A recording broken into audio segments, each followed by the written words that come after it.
Well, welcome to the AM News. Let's start with our very first story. And Parliament has put on hold any business from the Finance Ministry until the Minister, Ken Ofori-Atta, accounts to the House on how government expended COVID-19 funds.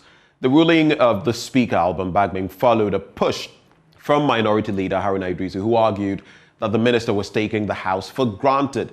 Parliamentary correspondent Kweku Asante now reports. Members of Parliament were taken by surprise when other paper showed that the Minister of Finance will not be appearing to answer questions as scheduled. The absence of Ken Ofori-Atta delayed the day sitting for more than 2 hours, whilst leadership of the House tried to resolve the issue. When the House convened, Deputy Minority Whip Ahmed Ibrahim raised the issue first on the floor. He was supposed to come last week. He didn't come. We programmed him for this week. Today too, Mr. Speaker, the questions have disappeared from the other people. And the Minister of State responsible for finance is not in the chamber. Mr. Speaker, if we tolerate that culture where Parliament says tomorrow I'm doing this, we come and we give excuse. The Parliament of Ghana cannot be giving excuses. And therefore, whoever has business to be transacted in this house must take us serious. But the majority side pushed back. We should reschedule his appearance. So I am aware that the minister currently has also related through the majority leader to your good self that we should reprogram his appearance today to next week, Wednesday. The House was suspended by the Speaker in an attempt to resolve the issue, but the minority will still not back down on their demand. According to Minority Leader Haruna Iddrisu, business relating to the Finance Minister should be suspended until the Minister appeared before the House. The Minister for Finance must demonstrate respect to the Parliament of Ghana. He cannot be coming as and when he chooses or when he is available. No. This is the Parliament of Ghana. We are elected. We are not appointed. We are not appointed to be sitting here. And we are demanding those accountability in the interest of the Ghanaian people and donors, that he comes to account for 19.7 billion COVID money he received. I think that we should stay off action of matters related to the Minister for Finance, and we demand that he comes in person. But Majority Leader Osei Chairman Sabonsu explained that the Minister was not running away from accountability. The Minister responsible for finance is not running away from accountability. Let nobody rush to that conclusion. The Minister is not running away from accountability.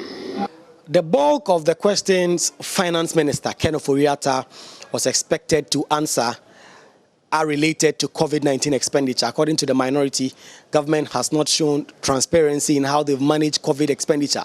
So the minister should come to the House and brief them and the country on how much have been expended on COVID-19 expenditure since Ghana recorded its first cases. Speaker Alban Bagbin, in his ruling, stated that he did not want ministers to take Parliament for granted. And so until Ken Ofori-Atta, Finance Minister, appears before the House to answer questions on how much government have expended on COVID-19 and also the general accountability on those funds, no business will be considered from that ministry in the House, including a $1 billion loan facility that the ministry was seeking from Parliament. Please, I want to reiterate.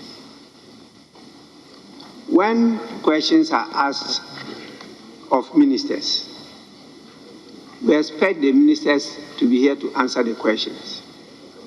And Order 61 is very clear on that.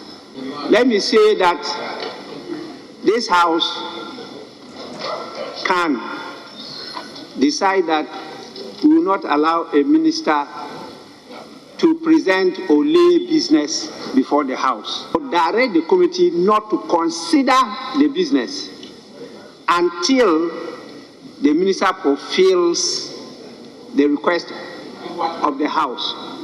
I'll go further to say that until the answer is provided, until we go through the accountability process, we will not take that motion.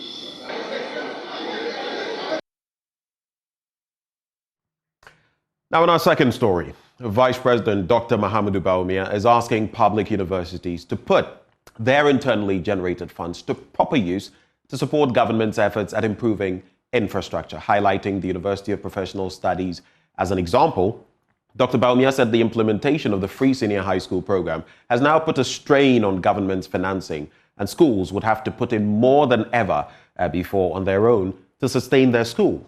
He was speaking at the investiture of Dr. Kofi Sapong as the new chancellor. The free senior high school program has in part led to an increase in the number of students in the country's senior high schools. According to the Vice President, the program has enabled all to now access education at the secondary school level. 5 years ago, government rolled out a bold flagship program, the Free Senior High School Policy. This program was to pave the way for junior high school graduates who otherwise would not have had the opportunity to further their education to be able to do so with their more privileged peers. Today, senior high schools are graduating twice the number of students they used to, if not more. Enrollment in senior high schools increased from 881,600 at the end of 2016 to the current level of 1,202,255 in 2021. This represents the biggest increase in secondary level enrollment in our recent history. And what is more remarkable and encouraging is that now we are having more parity between males and females at the senior high school. Dr. Baumia was speaking at the investiture of Dr. Kofi Sapong as the Chancellor of the University of Professional Studies here in Accra.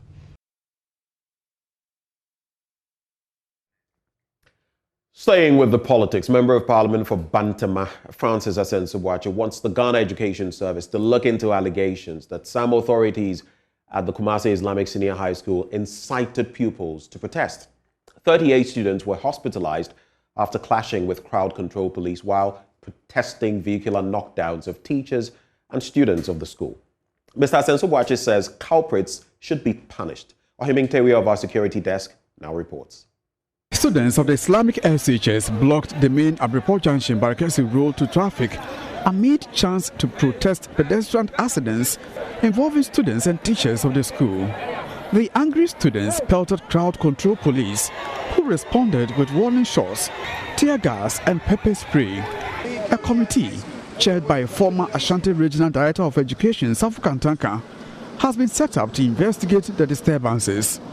Deputy Education Minister Reverend Intimu Fojo says the committee's recommendations will help, among others, guide against recurrence of similar future events. The necessary investigations, consequential investigations that also need to be done, because we at Ministry of Education, we take every incident, whether small or big, we take it seriously, so that if there are lessons to be learned, we'll pick it going into the future, all that are underway. But the Member of Parliament for Bantama, Francis Asensubuachi, wants investigations extended to allegations of some teachers inciting the students.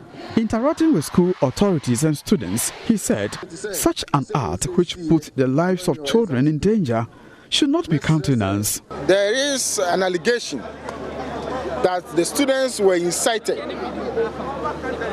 by one or two members of management and teaching staff to do that. We shouldn't countenance that. We shouldn't encourage that. We shouldn't take advantage of the development challenges that we are facing in the country to create confusion in the country. That is not acceptable.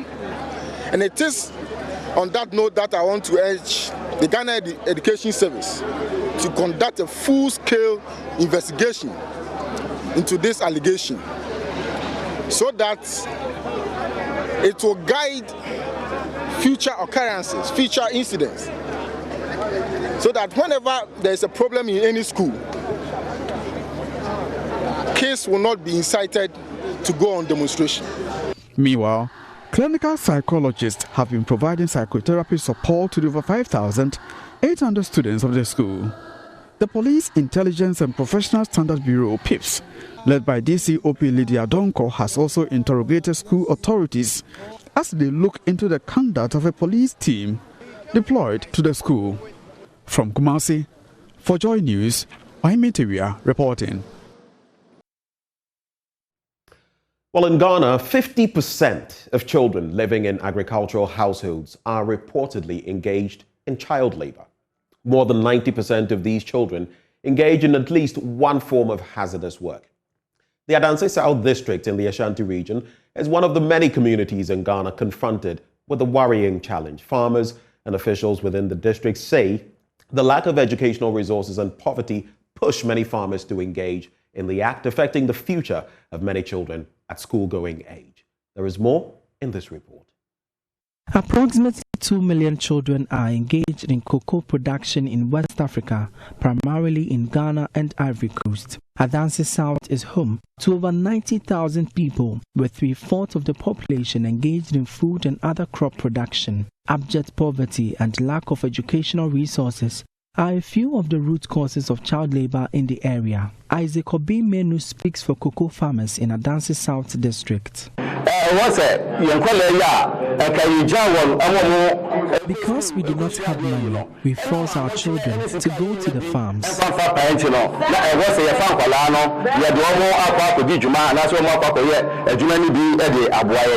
A number of school-going children in the 450 communities within the district are found in child labor. According to the district education director, Ebenezer Asari, the growing menace is affecting school attendance. He says the lack of educational resources in these remote areas shy many students away. Yes, if the child goes to school and the teacher is not there, look at the child and you go to school and there is a multi-grade system.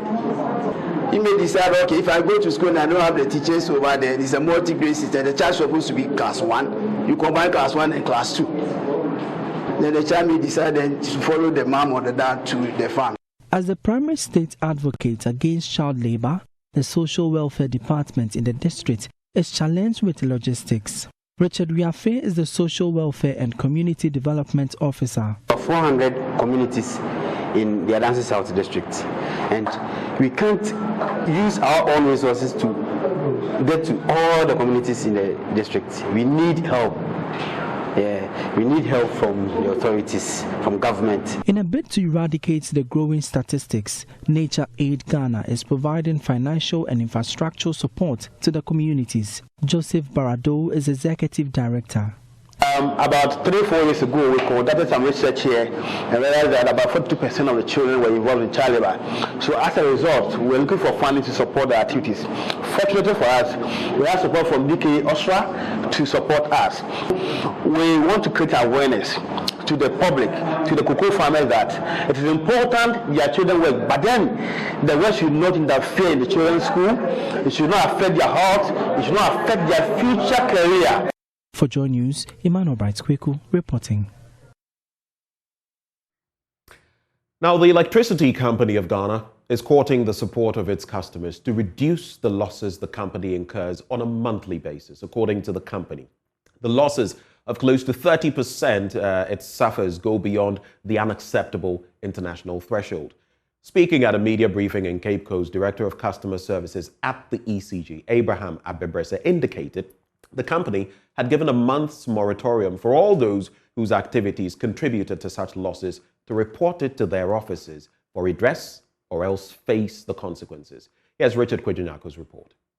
The Director of Customer Services at the Electricity Company of Ghana, Abraham Abebrese, outlined the various factors that contribute to the losses of the Electricity Company of Ghana and why the current action has been taken by ECG. By default, every utility company incurs some losses.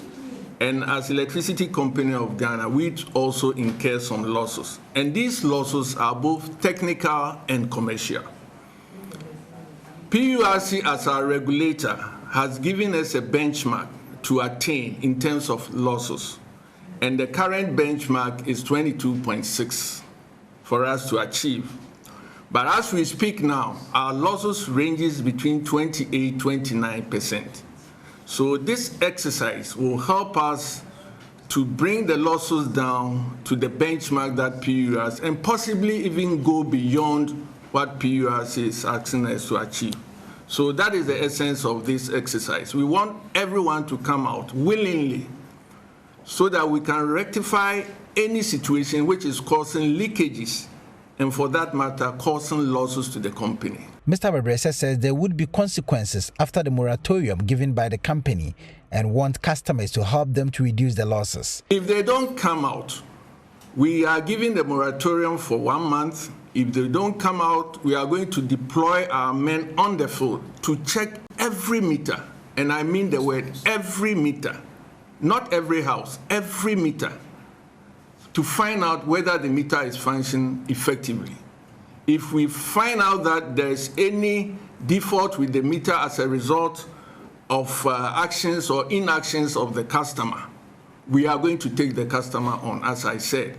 And by the laws of the country, such a thing is considered as theft and is criminal. And such customers are going to be prosecuted. Thank you very much. He mentioned that the National Revenue Mobilization Task Force will resume full operation after the period and clamp down on all illegalities and charge customers for stealing. Reporting for Joy News, Richard Kwejenyako, Cape Coast. Now, in our very last story, the Jasehine of the Apinto Divisional Council in the Western Region, Nana Dr. Adakwa Bediako III, has proposed the need of a tax policy to grant rebates to people and institutions that grow more trees and harvest carbon dioxide in Ghana. He says the policy should not be a talk shop, but a deliberate plan to also grow the cash economy, saying he is hoping that companies will actually invest in this project. The tax policy, he says, is important because of the need to sustain the Green Ghana project. There is more in this report.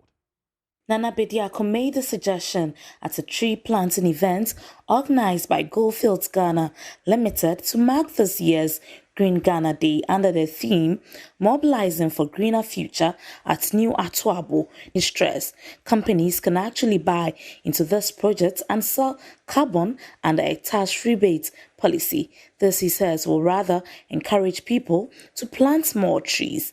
It's important that we find ways to sustain this. We need to find ways to sustain it. If it's about getting corporate institutions to actually invest in this, then we should encourage them to do that. You know, in the Western world now, carbon is for sale, and companies actually buy carbon. In the same way, we can encourage companies here based on the number of trees you plant. Even if it's about tax rebates, let's go an extra mile than saying plant trees.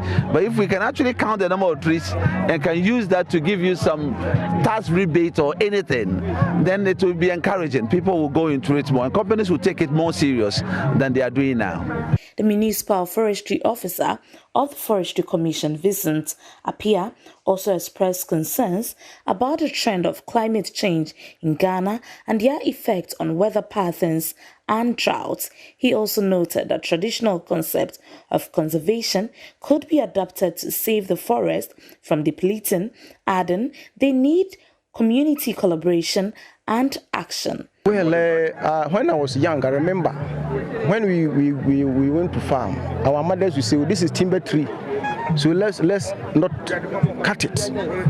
So when we start to encourage these things, like the garden we had today, we educate the people, sensitize them to know the importance of trees. So whenever you are farming and there are trees which you deem economic, you leave them out. And we also empower individuals to own trees. We have tree tenure system because there's a problem with tree ownership. I may think that I've left the tree out on the land for years, but at the end of the day, it doesn't belong to me. So then where is the need for me to protect the tree? So we have to do holistic approach by also enacting laws so that individuals can own tree. Even though they are in their farm, they came out naturally, they can still own them so that they will have the belongingness attitude to protect the trees like previously. The Regional Manager of Sustainability Development at Goldfields Ghana Limited, Dr. Jones Mante, reported that between 2001 and 2021, the Western region lost about 5,000 hectares of tree cover. In 2010, for instance, Ghana had 7 million hectares of forest, natural forest. That's 2010. Just 11 years afterwards, or in 2021 alone, we lost 101 kilo hectares of tree covers, which is quite an alarming issue. Between 2001 and 2021, bringing it home to Western region, the Western region had the most tree cover loss of about 499 kilo hectares compared to the national average of 141, which is quite an alarming thing. So we need to look at all these challenges that are facing us. Ladies and gentlemen, let us remember that Article 41K of our country's constitution imposes a duty on every citizen to protect and safeguard the environment. Ghanaians should therefore consider tree planting as a way of fulfilling that constitutional obligation on this day. For Joy News, in Athalia Kwanza, Western Region. On that note, it's a wrap for the news. Let's gear up for the news review. Up next on the AM Show. Stay.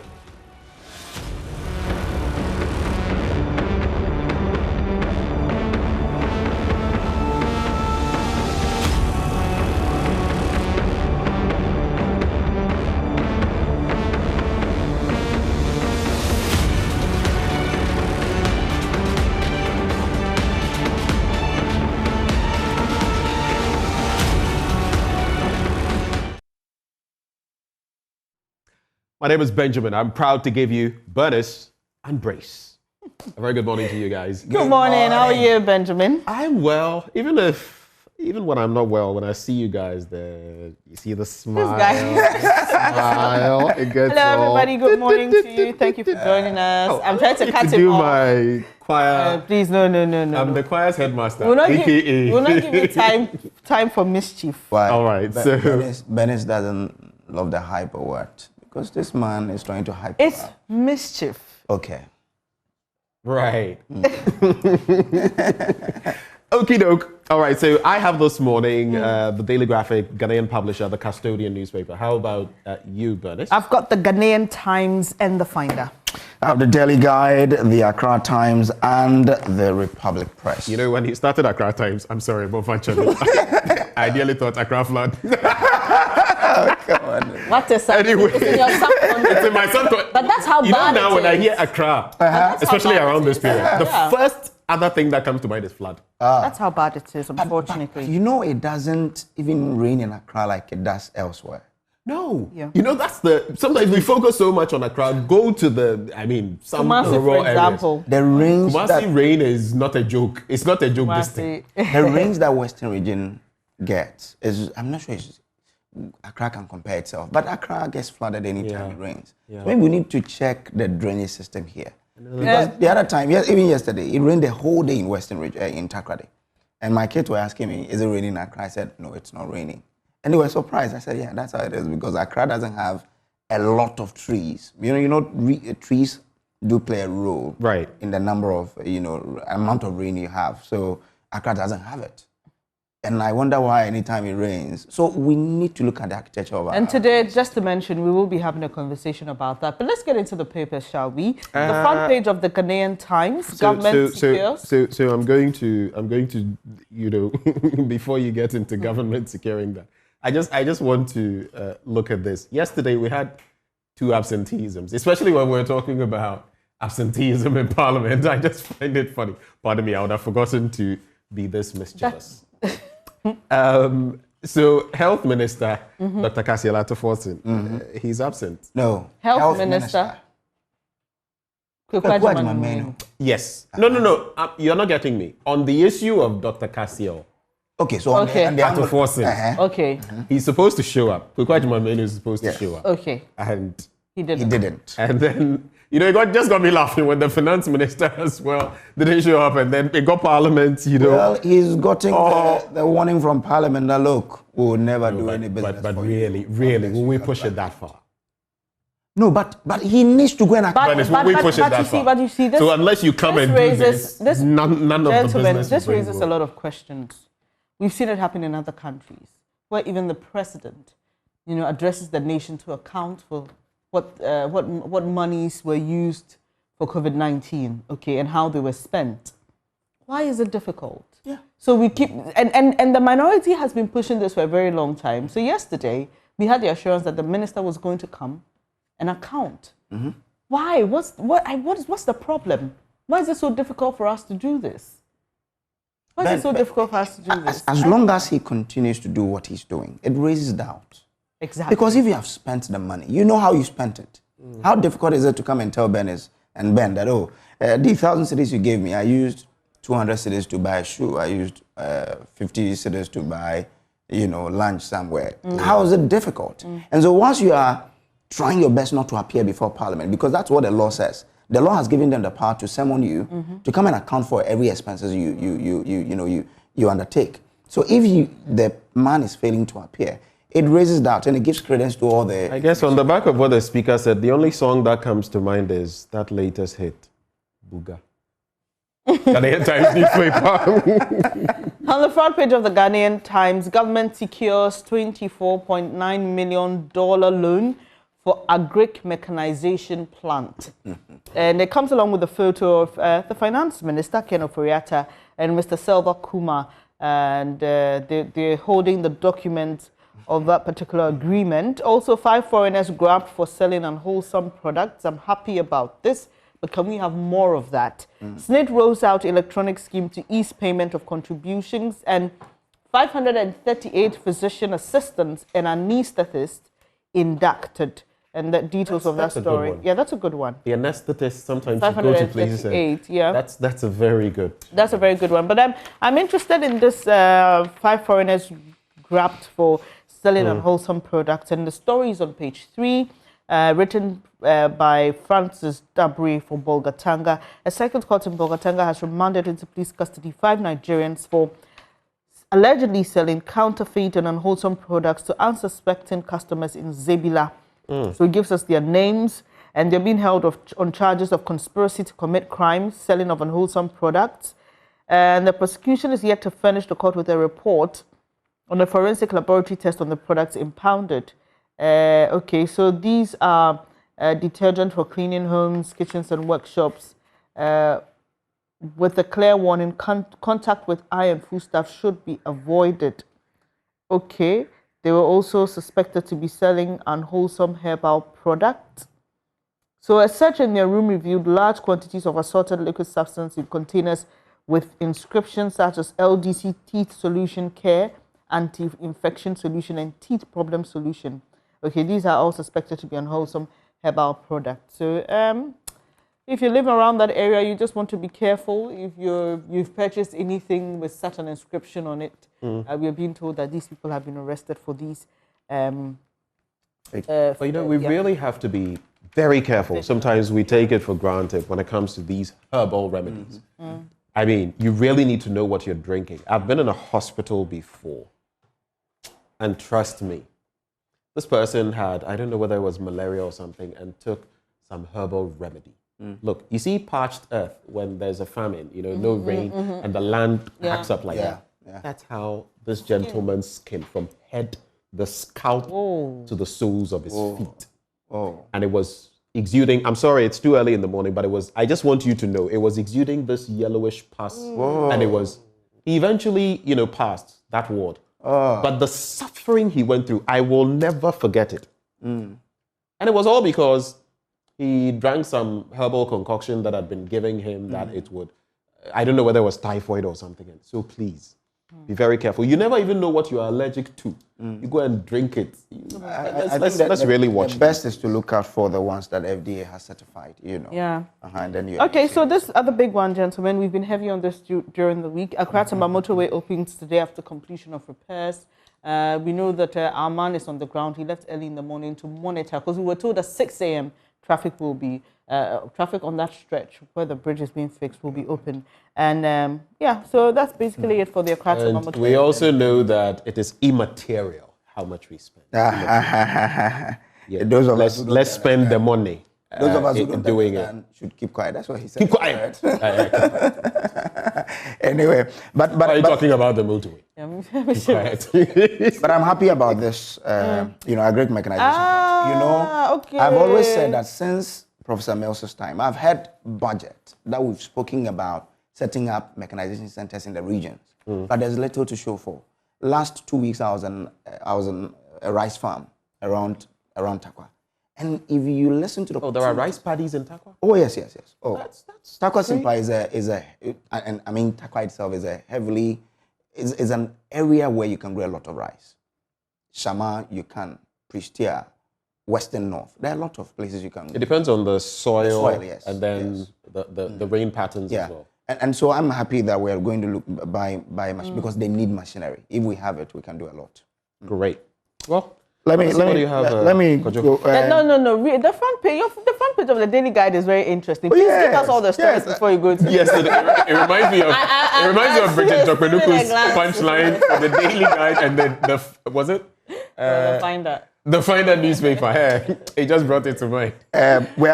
Daily Guide. Won to me secures order against Efiashwa. And Next one. That's on page 6. Atuasian fails to stop trial. Page 3. NPP's borrowing better than NDC's.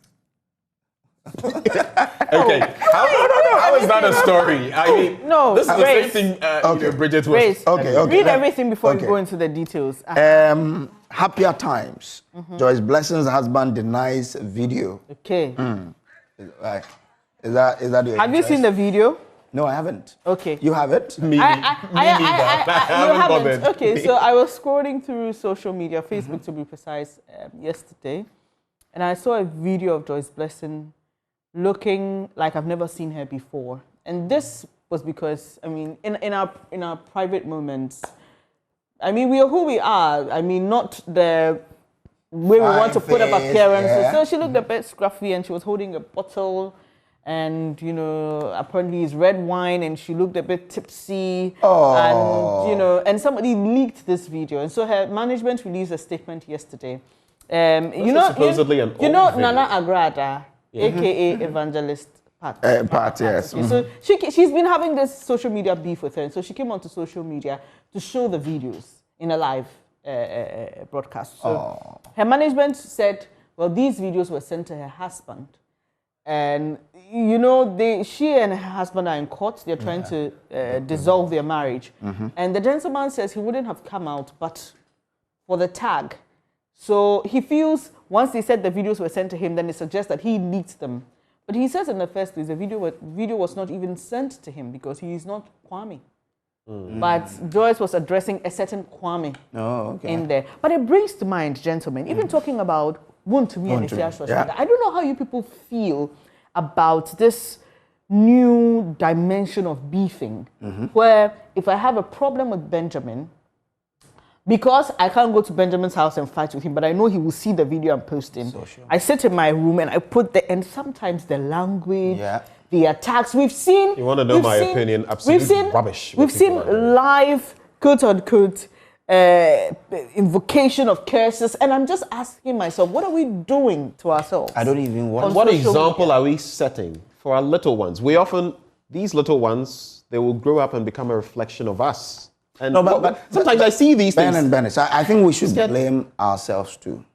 All of us, including the media. We give attention to these kind of things. Yesterday I saw some stories about a certain Abna. I'll not add the rest in the papers. I ignored the story. I didn't, because I feel we give too much credence, too much momentum to once I do something unnecessary and I realize you guys pick it up, I'll continue doing it. And I think it's something that we need to stop, else it won't augur well for us. We need to put a halt to that. Now, Opuni moves to halt trial again.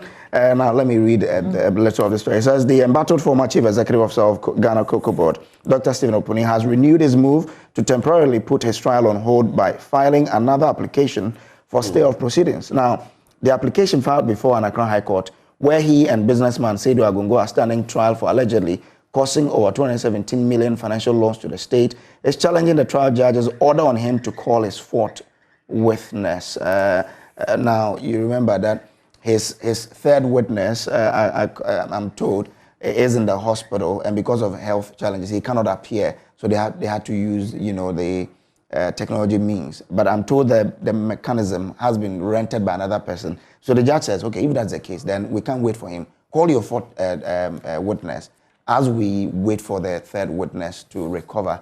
And he says that, no, I want you to still stay. But this case has traveled for some time. Yeah.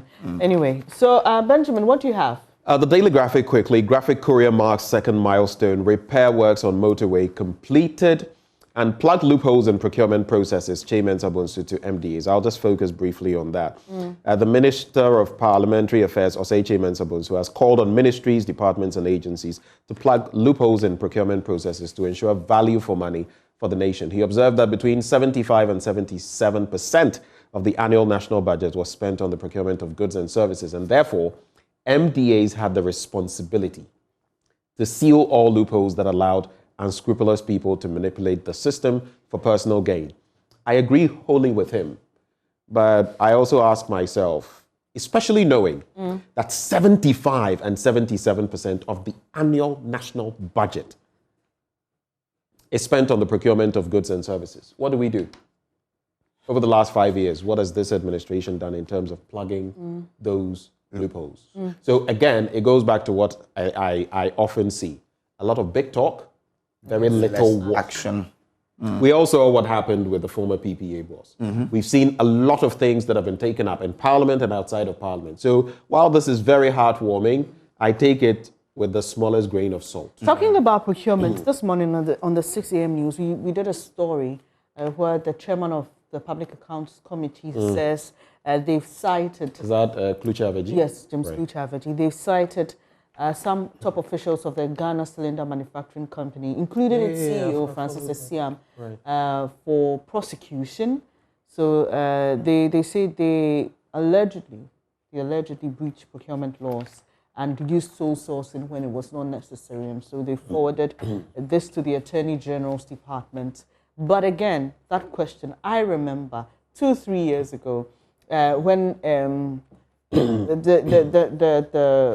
current gender minister, Adwoa was procurement minister, and we were all talking about the benefits of having someone to oversee, even though we have a PPA at the time. We had a PPA, and unfortunately, we all know how it ended. With the PPA we're boss. told she was to help, Yes. It ended in tears. Yes, but the PPA boss himself was found to have been involved in alleged corruption and misconduct. With his hand in the cookie jar. Exactly. So really, it tells you, I don't want to use this expression. I know, right? You are who is overseeing the work of those who are being put in charge to oversee others? Who oversees the overseer? Now you know the expression I wanted to use. Who oversees the overseer? I'll just wrap with sports. I think that's why people are calling for Parliament to be like, we don't have to have a minister from Parliament. Parliament should do a job so that Parliament can have that overseeing capacity enhanced. But would Parliament that would mean with a polarized system as tweaking our constitution, because it says the majority of exactly, yes. But that's what people are calling for. That conversation, that table you are shaking. If we start, will not. But Abdul Manaf Nuruddin, I just wanted to new kid on the block. We also saw his performance against Chile, and I'm so excited because he's so young. I think 23-year-old. That guy's good. So he has his entire goalkeeping career ahead of him. He has until October to impress a certain Otoado. Other papers? Okay. All right, let me bring the front page of the Finder. Nana B's national organizer bid receives massive backing. 2022 had first flight to take off on June 20. And Professor Ameao Ikumfi, chairman hopeful, files nomination forms. And the big question, Benjamin, why deaths on good roads? Recklessness. As 217 killed on 3 major highways within Accra alone. Recklessness. 217. So when the road is bad, people are forced to slow down, and then it works on your car, and sometimes there are accidents. When the road is good too, people will overspeed and do all kinds of things. So here's what the Finder does that I'm excited about, and you can get a copy of the Finder and look at it. So they give us details of N1 highway and other N4 highway, N6 highway.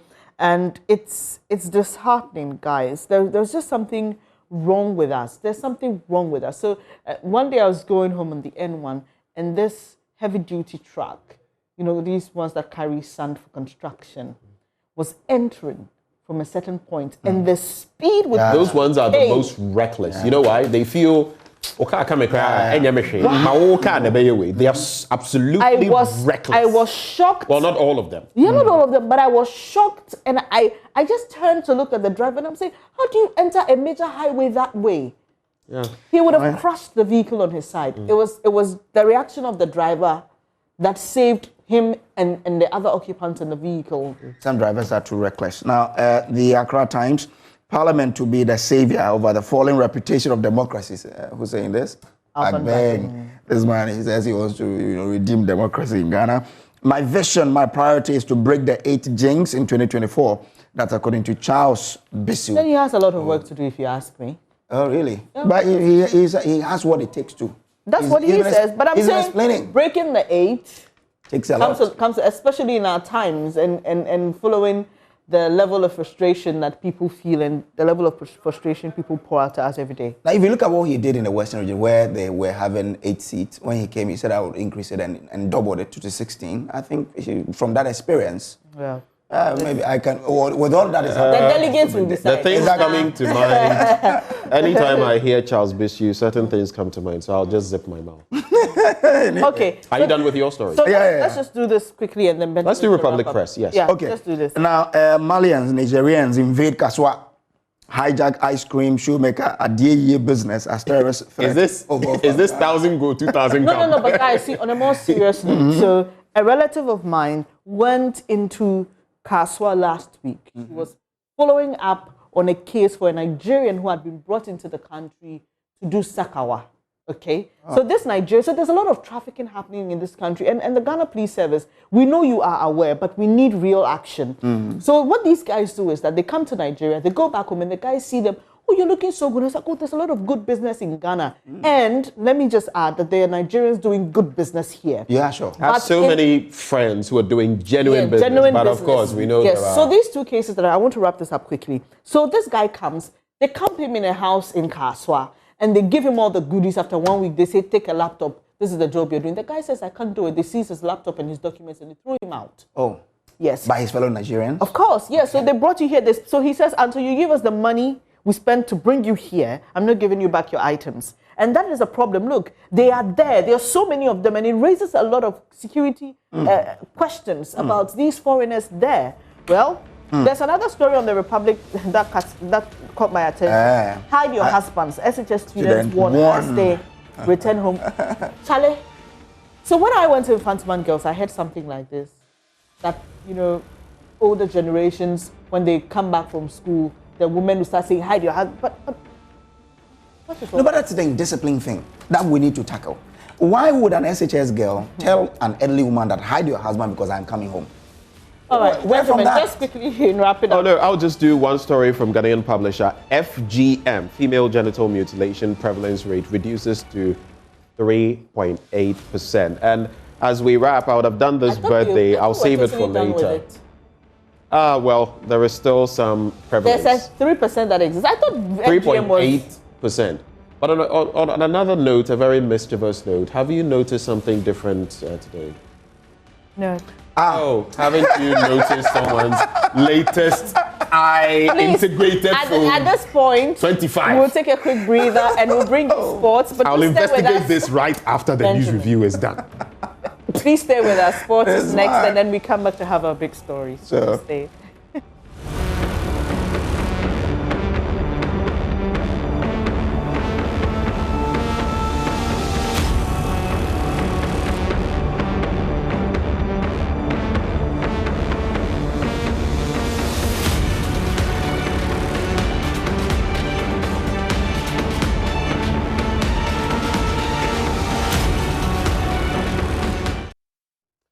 Welcome back on the AM show. Now, this morning, just as we did last Friday, I'm going to be sharing with you my blunt thoughts.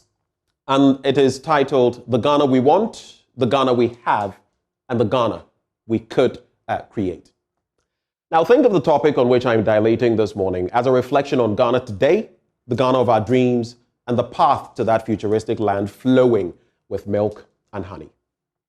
The biblical Israelites, we are told, could have moved from the wilderness to the promised land, Canaan, in some 11 to 40 days. Instead, they spent a whopping 40 years, the equivalent of 14,600 days doing so.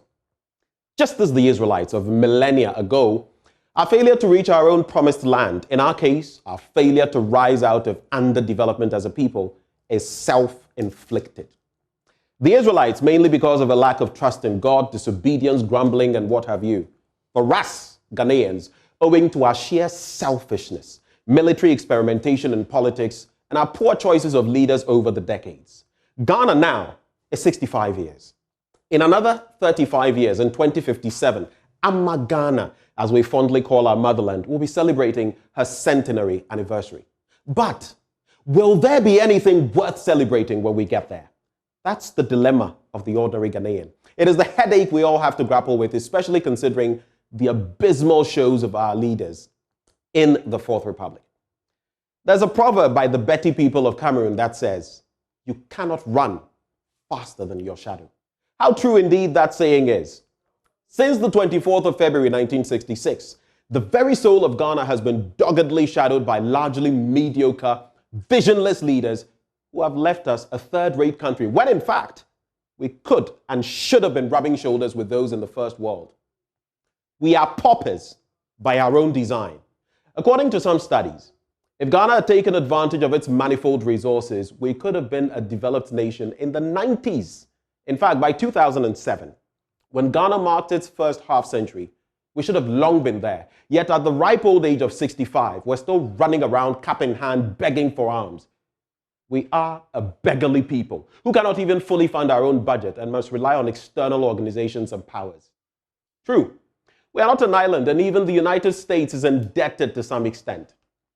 But it is a crying shame, our situation, especially considering the vast resources we sit on.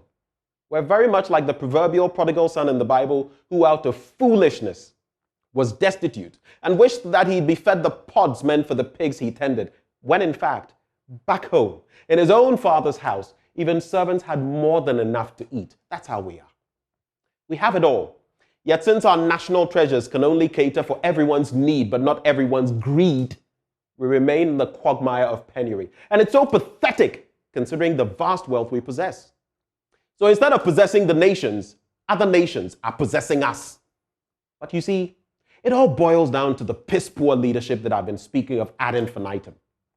At independence, you see, the per capita GDP of Ghana was comparable to that of a middle-income country.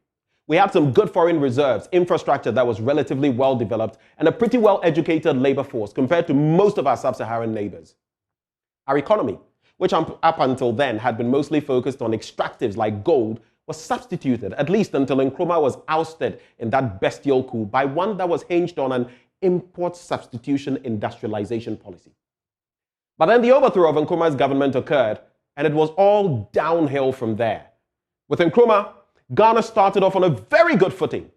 But thanks to the insatiable greed of a few, we sacrificed all that and opted instead for the vampires and parasites we have had to endure ever since. Let me now take you back a notch as I reflect on some headlines from my daily graphic archives after the Nkrumah putsch. You can see right behind me. They called the Osajefo Satan. But I ask, 56 years on, do we have angels at the helm of affairs now? The chiefs, just as they are doing today, standing behind this or that party, also hailed the new regime. Ghana was said to have been freed from oppression. The truth is, we are even more oppressed today by our own kith and kin, our own brothers and sisters. We're paying some of the lowest salaries in Africa. We are witnessing one of the highest prices of fuel in Africa and experiencing one of the highest inflationary rates across our continent. On top of all that, we have the nerve to put up a national cathedral when people are starving. That is choking oppression right there. The Asante at the time called for support for the National Liberation Council. The future is bright, Lieutenant General J. Ankra said. That bright future has turned out to be a very bitter past and a dismal present. We were offered the chalice of lies and intoxicated with foolishness and self-serving interests. We drank it down to the very dregs. And for that, we're still reaping the harvest of tears for our sins. just as the rebellious Israelites did under Moses in the desert. But what we selfishly and foolishly prevented Nkrumah from doing, the prudent leaders in faraway Malaysia and South Korea, our contemporaries then, did. In making my analysis today, however, I shall be charitable and not make the comparison with South Korea because they are so far ahead of us in terms of development that it would be painful for me to take you through the facts and figures. Instead, I'd stick to the more realistic and less embarrassing comparison, Malaysia. Did you know that at the time of our independence from the British, Ghana on March the 6th, 1957, and Malaysia on August 31, 1957, both Ghana and Malaysia were at roughly the same stage of economic development? Yep. In fact, Ghana's real per capita income was slightly ahead of Malaysia's, but Malaysia took off from there. We, after Nkrumah, just saw a steady slump from which we've never really emerged. A little over 5 decades ago, you could have referred to Ghana and Malaysia as twins in terms of our economies, the level of educational penetration, human and natural resources, etc. But make that comparison today and you'd raise eyebrows. If today, Malaysia were your home country instead of Ghana, you would use 18 times more electricity owing to accessibility, live about 9 years longer, make at least 5 to 6 times more money, and be 72% less likely to be unemployed. But why did two countries so similar in their beginnings drift so far apart in real developmental terms? Sound, stable leadership and proper planning compared to our 10 changes in government and 5 military coups between 1957 and 1983. Both Ghana and Malaysia had a Vision 2020 policy. To put it bluntly, their plans materialized, ours didn't. They fizzled out. Unlike Ghana, Malaysia quickly promoted its knowledge economy, harnessing the infusion of technology in industrial policy and ICT in education. The nation built its capacity in the areas of agriculture and industry. In fact, Malaysia cleverly diversified its economy with manufacturing accounting for more than 82% of total exports in 2014. In that same year, the share of manufacturing in respect of Ghana's GDP was a shameful 5%. Malaysia, my fellow Ghanaians, did not have oil palm. The crop was first imported from Ghana, ironically, and is now their cash cow. In 2014, palm oil alone raked in $12.4 billion in foreign exchange for Malaysia, twice as much as we hope to get from the e-levy. In the same year, Malaysia accounted for 35% of total world exports of palm oil. Yet in Ghana, the crop has been neglected. Most of the land on which the crop grew has been callously exploited by unemployed youth seeking gold to make a living. Malaysia's leaders were not perfect. They had their downsides too, but they were consistent and did what was necessary to deliver the goods to their people, something none of our leaders since Nkrumah can truly boast of having done. Are you aware, my fellow Ghanaians, that Ghana has a policy document which forecasts that our country should, by 2057, have, among other things, some minimum characteristics? You can see them right there on the board. Now, if you look at point 1, and that's what I'm going to focus on, you'd see that as a country, we are projecting having a GDP of $3.4 trillion in 2057, just $400 billion shy of the current GDP of the world's 4th largest economy, and the economic powerhouse of Europe, Germany, which has a GDP of $3.8 trillion today. Now, when you contemplate Germany and look at Ghana, you'd see just how long the road is that we have to travel to get to that level. And now the big question. How do we attain those lofty heights? Surely, through setting up robust, effective, and efficient systems, having good leaders who will do the right thing, and by learning from countries that have already run the lap of moving from the third world and gone on to achieve economic development comparable to that of the first or developed world, as well as countries like Malaysia, our one-time contemporary in 1957, which, while not being developed yet, is light years ahead of us. Do we have leaders in Ghana today like those who built Malaysia from scratch?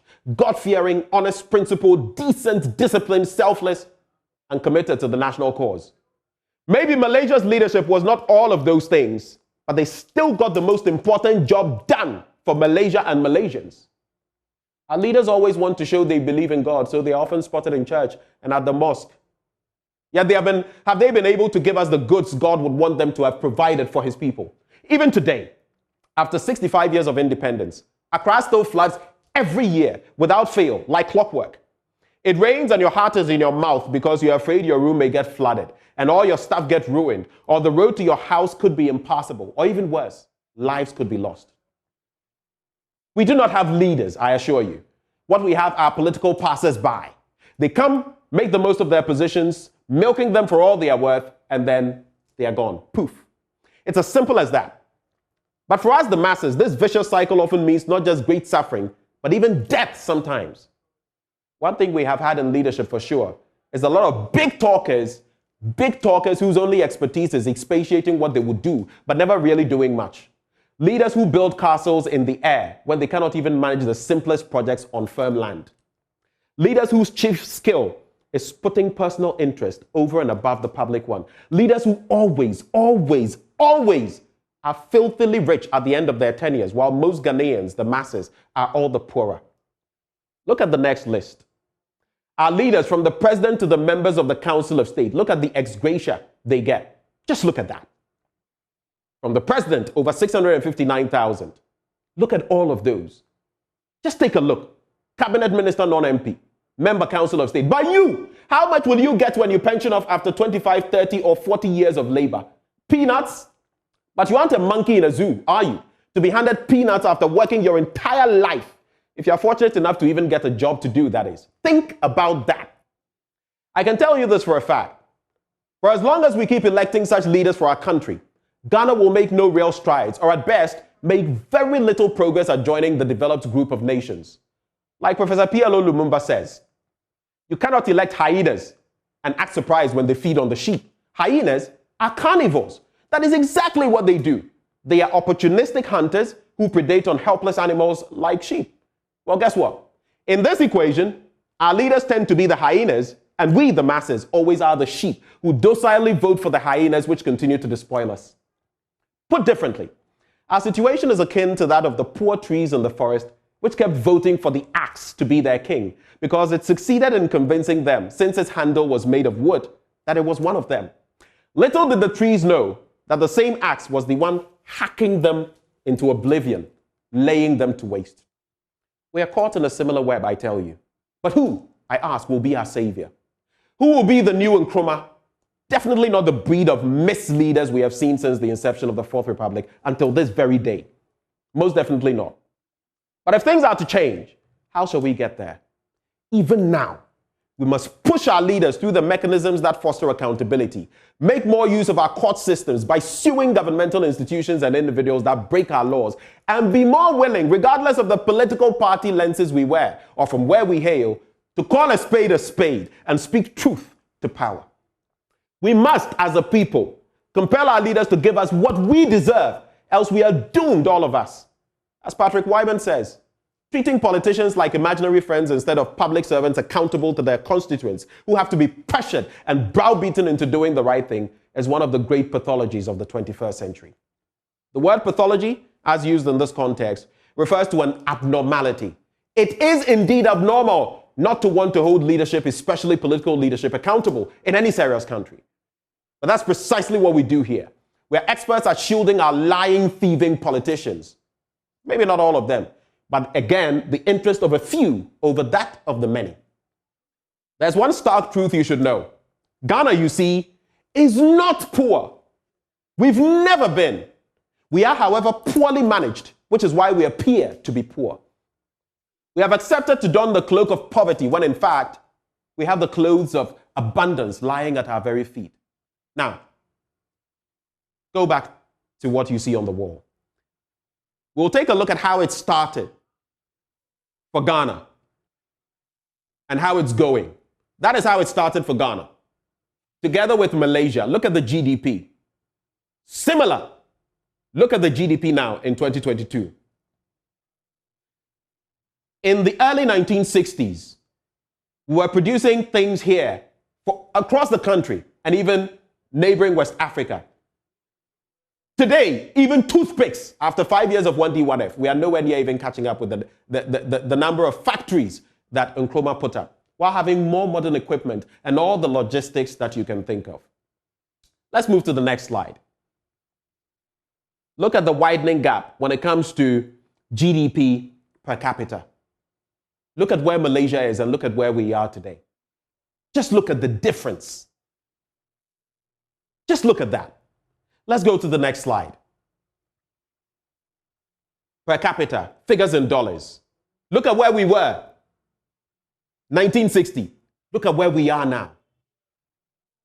These leaders are not even able to replicate, to construct, to do certain basic things that Nkrumah gave us, like the Akosombo Dam, the Tema motorway, and all of that. They are not able to do that. Not even minutely. That is why we need to do something. Despite our huge borrowing, there's nothing much to show. When you look at Malaysia and compare it to Ghana, what do you see?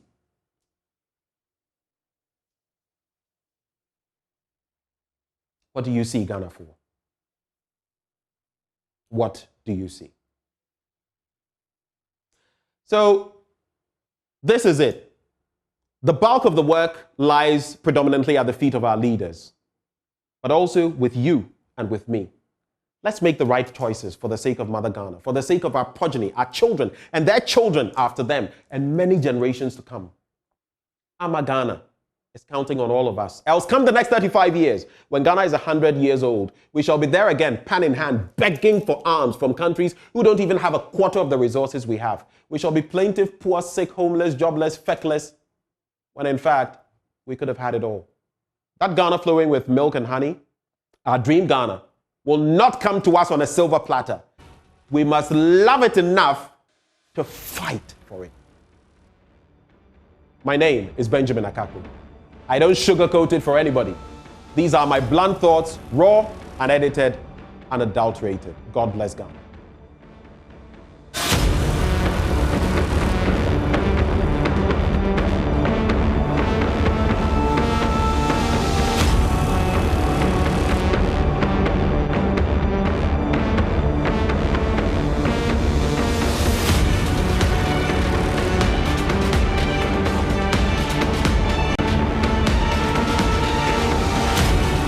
Hello, good morning once again. Thanks for staying on the AM show. And that was a really, really blunt opinion from my colleague, Benjamin Akakpo, comparing Ghana to where we were and where we are and what we can do or where we can be. Well, we zoom into our big stories today, and we are starting off in Parliament. As you may be aware, business from the Finance Ministry has been put on hold till Finance Minister Ken Ofori-Atta accounts for COVID-19 funds. That hasn't been done. We had an assurance that he was going to do it yesterday. He didn't appear.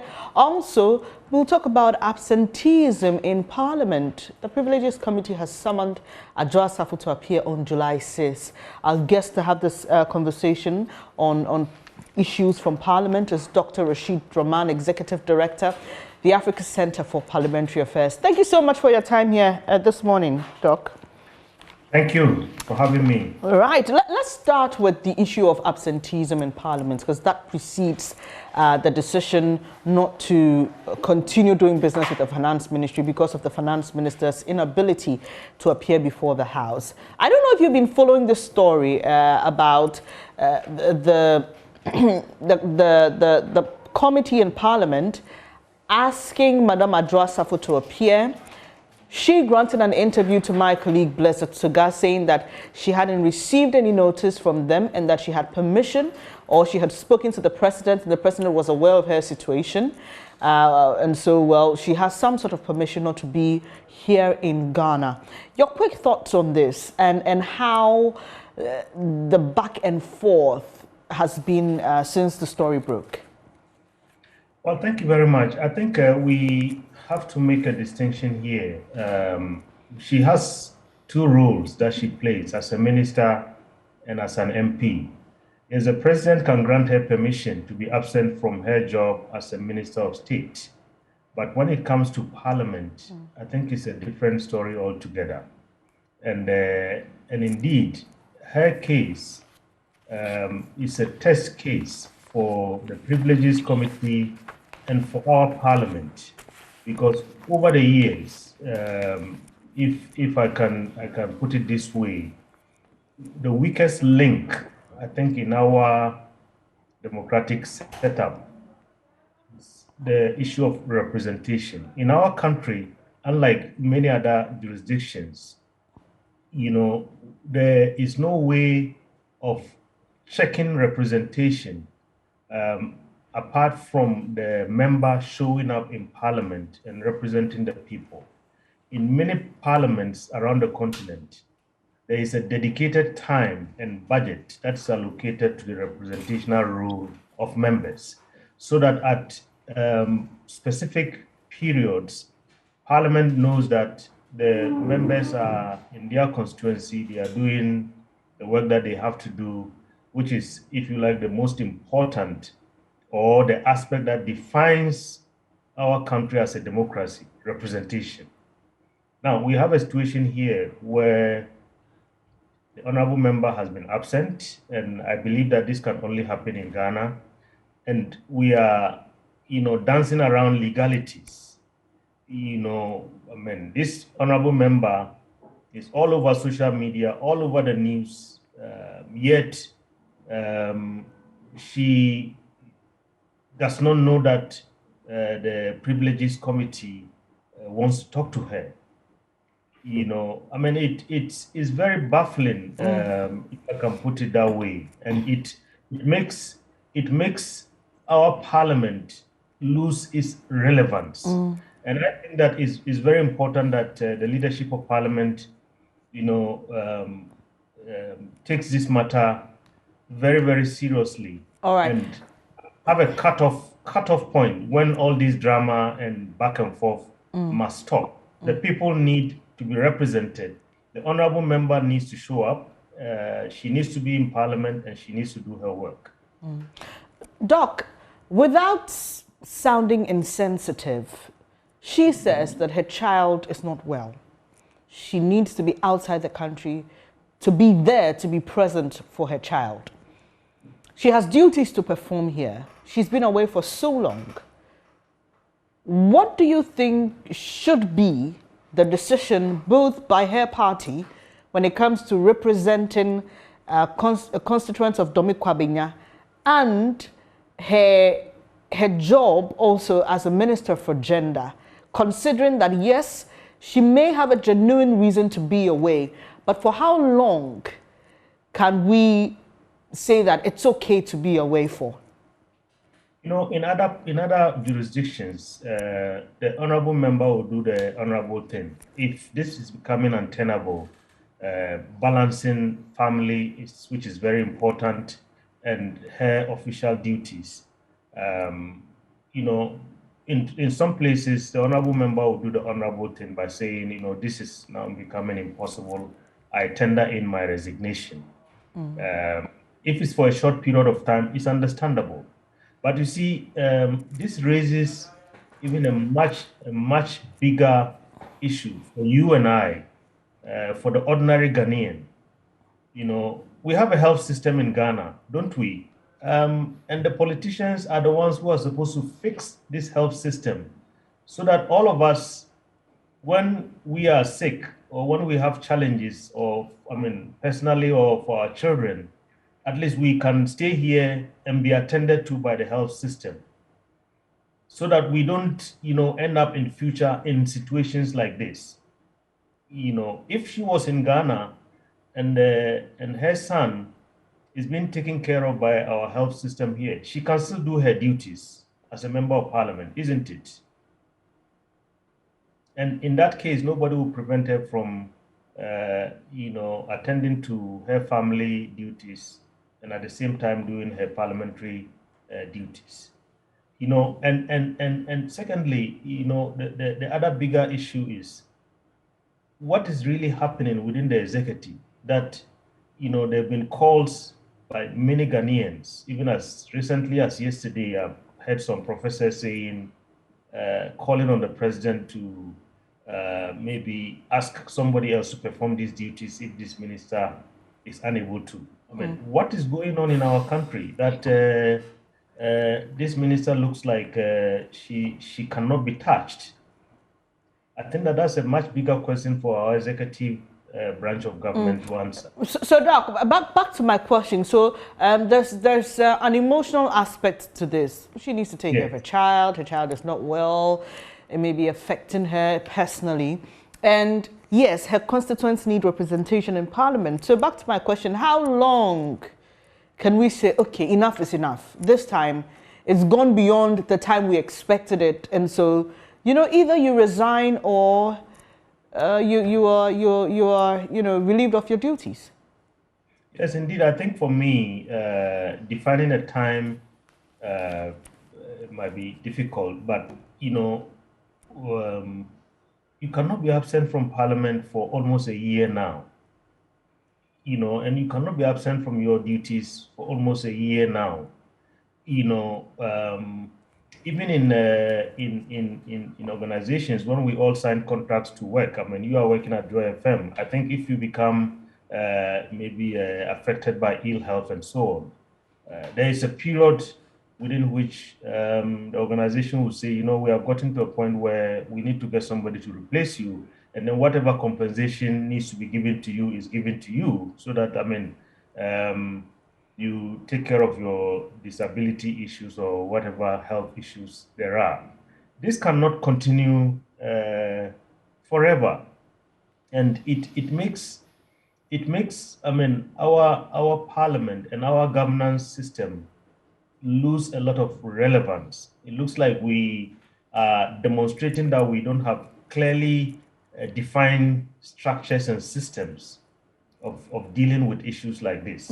So if we do not have, I think that this is a test case, and we need to use this as an example to set these rules very, very clearly, because I believe this is not the first time. And if Parliament doesn't handle this properly, then tomorrow, when is the turn of Mr. A or Madam B, people will be referring to this bad precedent that has been set, and you may not be able to do anything to people, at that time, because you'll be cited for being discriminatory in terms of how the matter is being dealt with. So I think, look, Parliament needs to be tough on this. All right, Doc, before we move on to the finance minister's issue, the people gave her the job.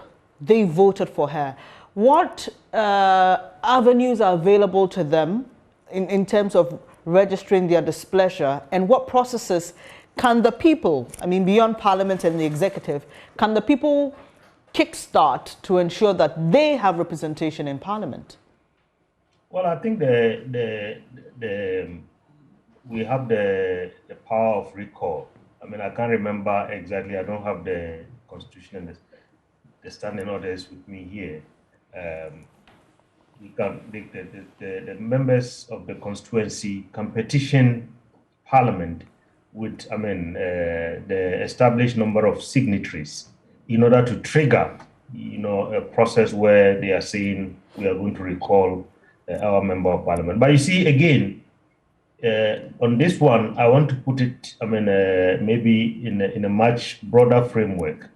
We are a country in which, we have a Parliament that is currently not properly constituted, if I can put it that way, because there are people in somewhere in a part of our country that don't have representation in Parliament right now.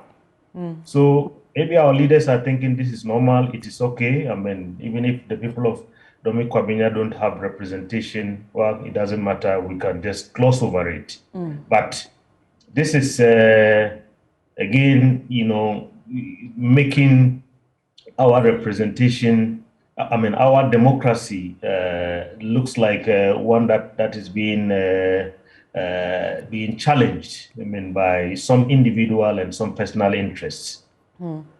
So would you then say that from what you've observed, and even the examples you've given of Saul, and even look at the general performance of our legislators, do you get a sense that they represent more of themselves and their parties than their constituents?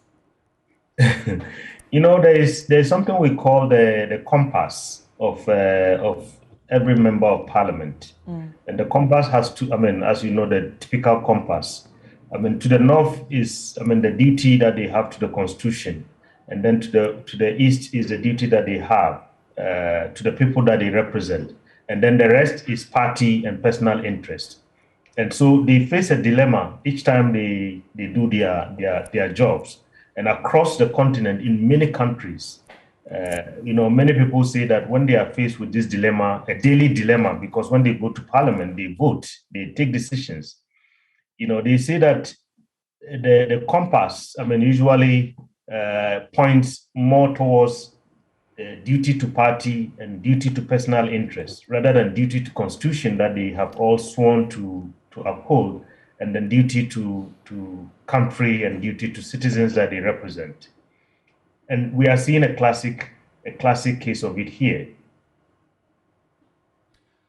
Doc, Benjamin here. Let's move the conversation forward. So, apart from the infamous three, if you want to put it that way, and then Sarah Dwasafa, who has been singled out for quite a lot, let's take a look at the finance minister and what has been happening. So, a lot of Ghanaians have been calling for accountability. And yesterday, Ken Ofori-Atta, finance minister, was supposed to show up in parliament. That did not happen. And following from which some members of the minority were pretty agitated. And then the speaker said, look, we could go ahead and do this where until you come and fulfill this parliamentary requirement, you will not be allowed to bring any business into the House. Is that not creating a rather frosty relationship between Parliament on the one hand and the executive on the other? Well, I think the Minister for Finance, as well as any other Minister of State, including you and I in our country, when Parliament comes calling, we don't have any excuse not to show up. And you see, this is becoming a kind of pattern, not only maybe in this current parliament, but we have seen that happen in previous parliaments. And then you see the members of parliament that belong to that particular party up in arms trying to defend this, right? Which is something that is supposed to make, I mean, that is the single most important role of any parliament in the world, ensuring accountability, because they have the power of the purse, as we call it, and they have the duty to make sure that whoever is given the duty to spend our taxes, spend our money, comes to the House to account on behalf of all of us. So if you have a situation where we have this, back and forth between the Minister for Finance and Parliament, particularly, if you put recent developments within the context of this, right? The minority has complained, and we have seen, particularly during the e-levy saga and during the last budget, when the minister wanted at the last minute to have discussions with the minority. Right. I mean, many people said this is the 11th hour, and you should have been doing this at the first or the second hour. Is that to say the finance minister and his ministry are not acting in a proactive manner when it comes to Parliament? Yes, that's what we are hearing, Benjamin, and that is my own experience observing Parliament. Look, I mean, the fact that you are a minority or you are opposition, and I've been telling this to the minority, doesn't mean, I mean, you should simply oppose. When the government is doing the right thing, the minority should call out the government and praise the government. Right. At the same time, when there's a need to constructively engage, that engagement must happen. But if it doesn't happen, then first of all, the minority is saying to itself, well, I mean, a minister of state is telling us that we are irrelevant and he or she can get his way. Now, well, an ultimatum has been given to him, so to speak, by the speaker himself. But maybe it shouldn't even have got to this. But what would the way forward be for you then on this substantive issue? Because like I said, it could, hobble the relationship between the executive and the legislative body. No, I think not only the relationship between the executive and the legislative body, but I think our relationship as a country with the wider international community. Things like this happening in our country, make, investors are watching all these things, and they make decisions in order to, bring their resources into our country, and our rating as a country and so on, all are being affected by happenings like this that are zoomed to the world, and everybody is seeing that we are demonstrating that there's a system that is not truly functional, and our leaders are not able to get together and come to a common understanding in terms of the issues of running the business of the state. So I think in the interest of going forward and building a very good relationship, particularly with the minority side, in the interest of our country, in the interest of all of us, they need to find a way to engage. But a genuine question to wrap with. They need to find a way to engage. What if genuinely the finance minister doesn't have all the facts and figures and he wants to get ready, for example? Would you still suggest that he should willy-nilly come before the floor of Parliament? Because Parliament is very unforgiving. No, but Benjamin, I think there's nothing wrong with the finance minister coming to Parliament and saying, I don't have all the documents ready. Right. I plead with you, give me a little bit more time. That shows respect. But in this instance, will they tolerate that after all the water under the bridge? Well, I think that, because of this history, yes, maybe they might not tolerate it. But if at the beginning of it, he had shown up and said, look, I don't have all the details, give me a little bit more time. Right. I think the minority will be understanding in this, and they ought to accept that kind of request.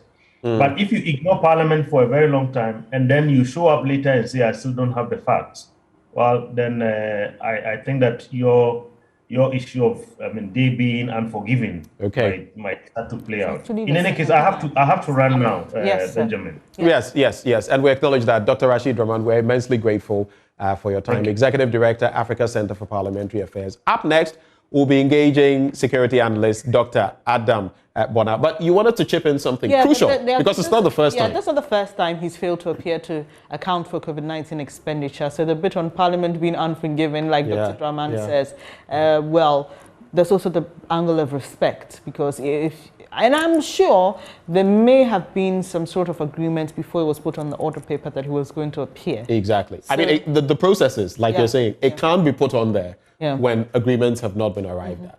All right, let's move on to our next big story. And it's about the Islamic SHS protests, which led to some clash between students there and the police. We know that the Deputy Ashanti Regional Commander, who was acting as the regional commander, has been interdicted and removed from his position. 2 other police officers have been interdicted over the matter. Thankfully, the students are doing well. We didn't report any casualty, but the videos were quite hard to watch. Seeing a couple of ambulances drive to the school to help attend to the students. But Asanso Boache, who is MP, wants the GES to investigate teachers involved in this matter. And it's interesting, isn't it? Because he suggests that some of them, on the back of everything, the turmoil in the country, are using this as a way of, so they're using stoking the fire. Exactly. But remember when this news broke, our man, Ohiming was on the ground, and I put that question to him, that whether there any teachers were involved. Well, overtly, we didn't see anything like that. I mean, not in our faces, but we don't know if behind the scenes the teachers were involved or not. The GES has procedures and they have ways to handle some of these things. But more on the security angle, we've been joined by Adam Bonner, who is a security analyst. Dr. Adam Bonner, thank you so much for your time. I remember we were having a discussion on this and we couldn't end it because we had to cross over for a live event, but thankfully you've been able to join us. So it's just fair enough to pick up where we left off, isn't it? So Doc. Yeah, correct.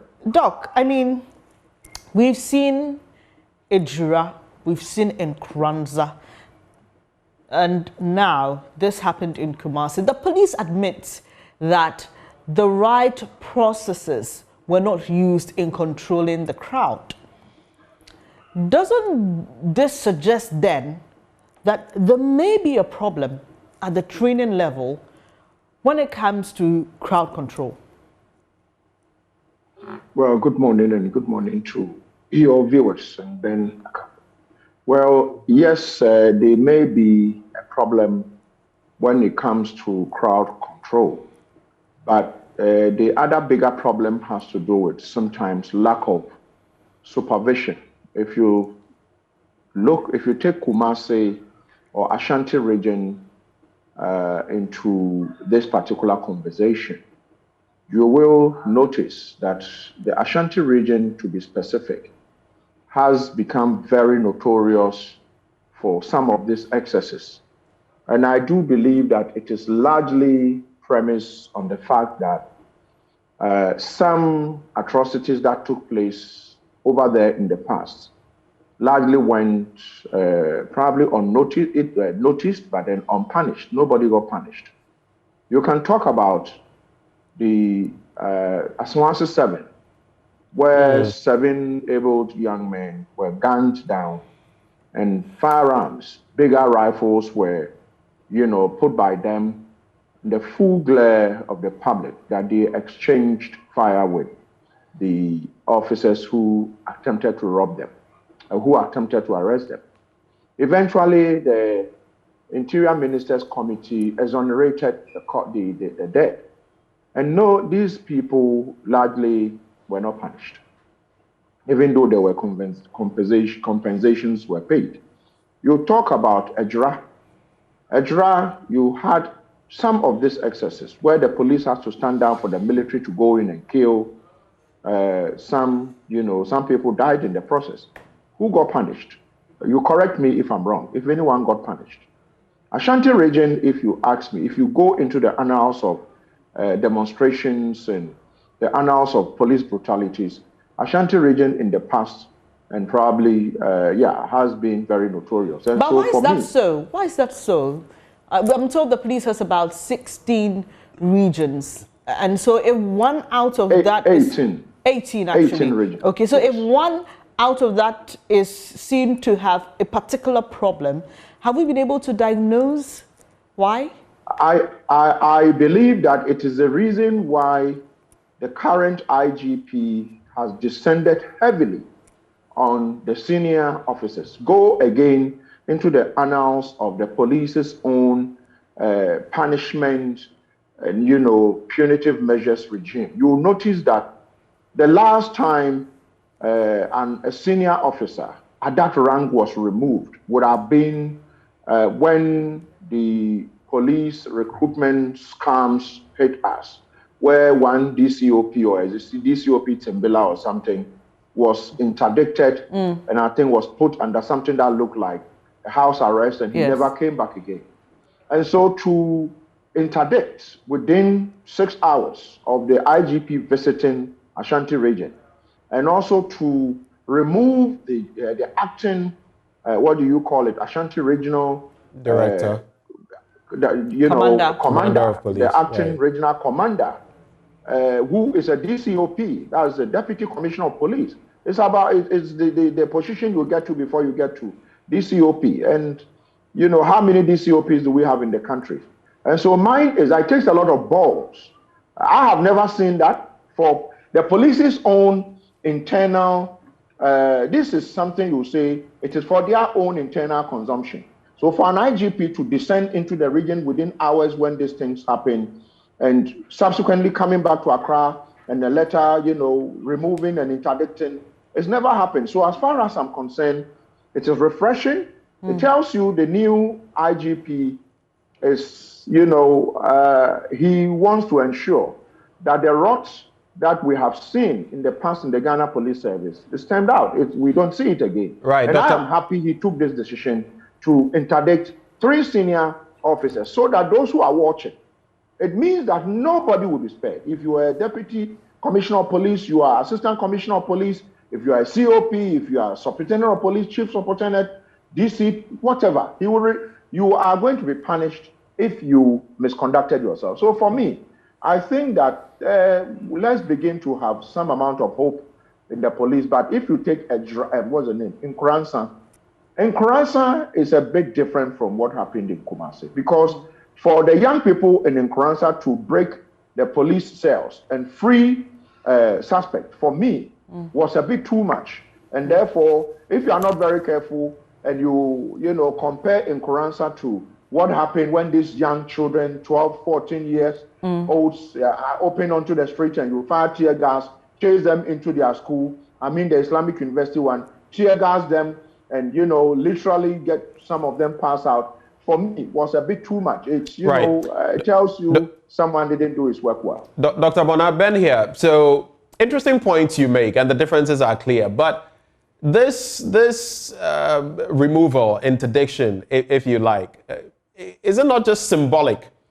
Will it bring about the sort of change we really need? Yes, one top official, 3, put together, have been asked to hang their boots for a while. Processes are ongoing. Is it not merely symbolic? Because you speak about the Asawasi situation and those involved. What happened? They were interdicted. Some compensation was given much later. But if I asked you today what happened to the police officers, would you be able to tell me? No. We all saw what happened with Azugu in the past, Ayasu West Wogon, and then until recently, another such incident. So I'm just saying, this is merely symbolic. What more is there to it? No, it's not symbolic. It is not symbolic in the sense that if you ask me for Kumasi to be specific, I told you, go back into the annals of the police's own measures to do with, what do you call that, punishing one of their own. Usually when they will punish, you have some sergeant, some inspector, chief inspector, some which is precisely why I'm saying it is symbolic. But no, it is not symbolic, because you know what? Senior police officers pride themselves, they pride themselves with regards to, what do you call it? I'm a senior police officer. And you are talking about Ashanti region is the second most important police region in this country. If you take out where the IGP's region is, which is Accra, the second region in this country in the police's own, in terms of scale of preference, will be the Ashanti region. And so for the acting regional commander, and he was put in an acting position because the substantive regional commander, who is a good friend, was on leave. And so immediately when it took place, the substantive regional commander has been called back to post, and I think that a replacement for the removed and interdicted, acting commander has been made. If you ask every police officer or every security official, it is that bad. If to this level, you are punished up to this level. So you feel this is punitive enough? This is punitive enough in terms of setting an example so that others would not follow suit? Good, yes, it's so punitive. And you watch. You don't need any research, but see how things are going to pan out in other police regions. Okay. You are going to see sleepy regional commanders will be awakened. There are some regional commanders who are sleepy. Like where? From now on, I wouldn't mention names. If you want to put me in trouble, I wouldn't. I get to ask the questions. You answer those ones that you will. No, they know themselves. I wouldn't. They know themselves, Okay. So they know themselves. They know themselves, and I've spoken to. I talk to almost all of them. They know themselves, and so mine is that if you are not doing well, you know you are not doing well. And if these things that happened in Ashanti region happens in your region, you know the IGP will descend on you. And they know. There was an incident in the Upper West region where the hard-hitting regional commander, DCOP in the Kugri.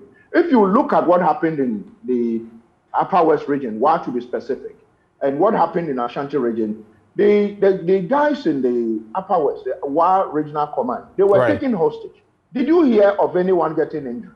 No. No one had got injury. The police stood their ground and arrested some people and sent them to court.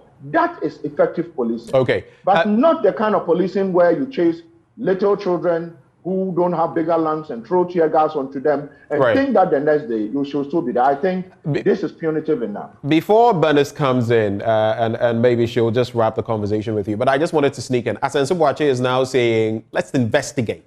Let's find out whether the teachers were involved. First of all, so two-pronged question. is it right for him to suggest that maybe the teachers egged on the youth to go and do this? And on the other hand, is it that wrong if the teachers felt maybe, oh, we've spoken about this time without number, it's not getting anything, so you young people go out there? What are the consequences on both sides? And if the teachers did, can they be faulted? But on the other hand, we are looking at the age of these young ones. I mean, just digest that. What is your take from both sides? Ben, it's disgusting.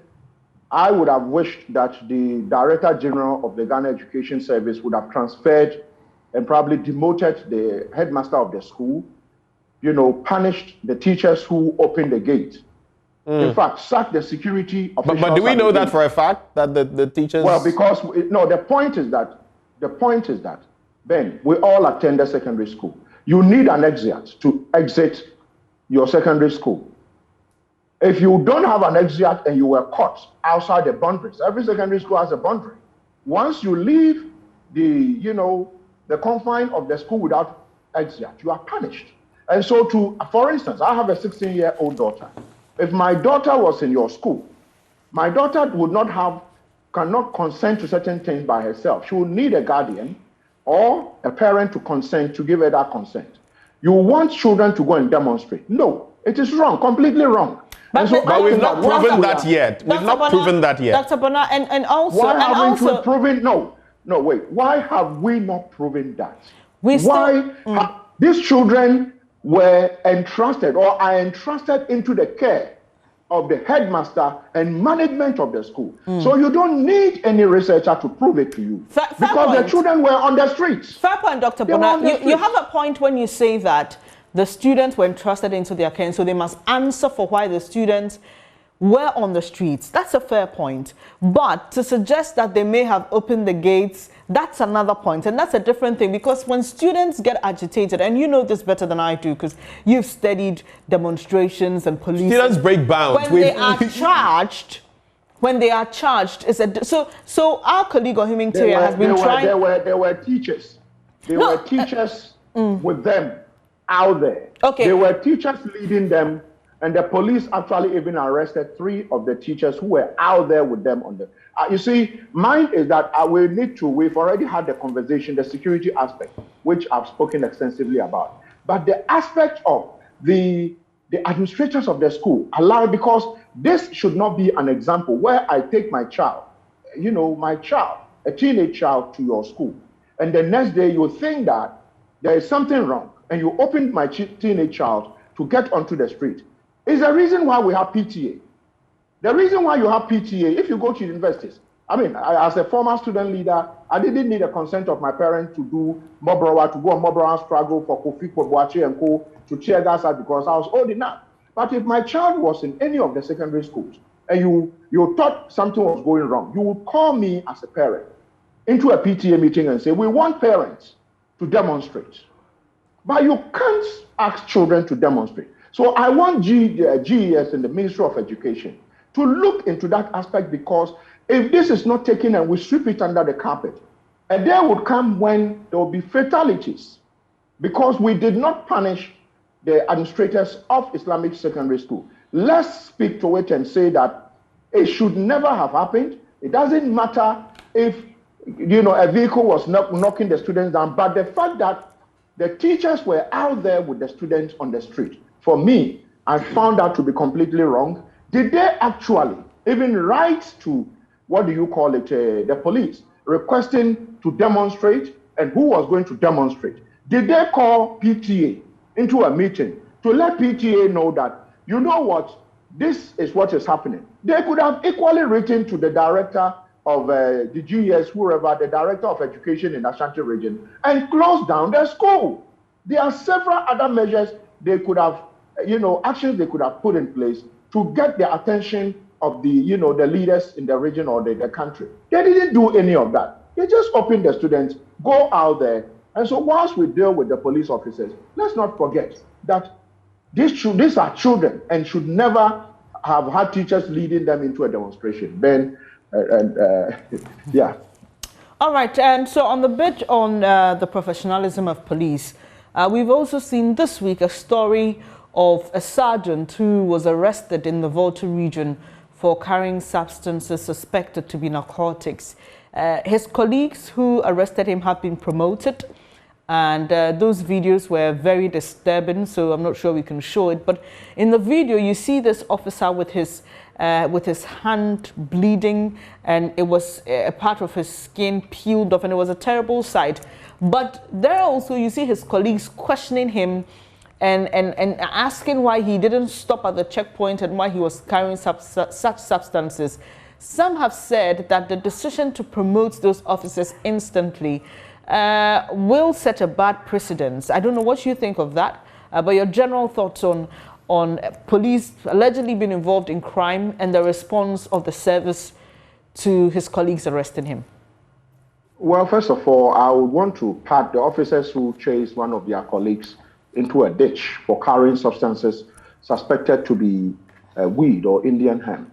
Mine is that there are, some bad nuts within the Ghana police who must be weeded out. If you know of the Adedempo incident, where, some officers are currently undergoing, they are in court, they are going through having their time in court.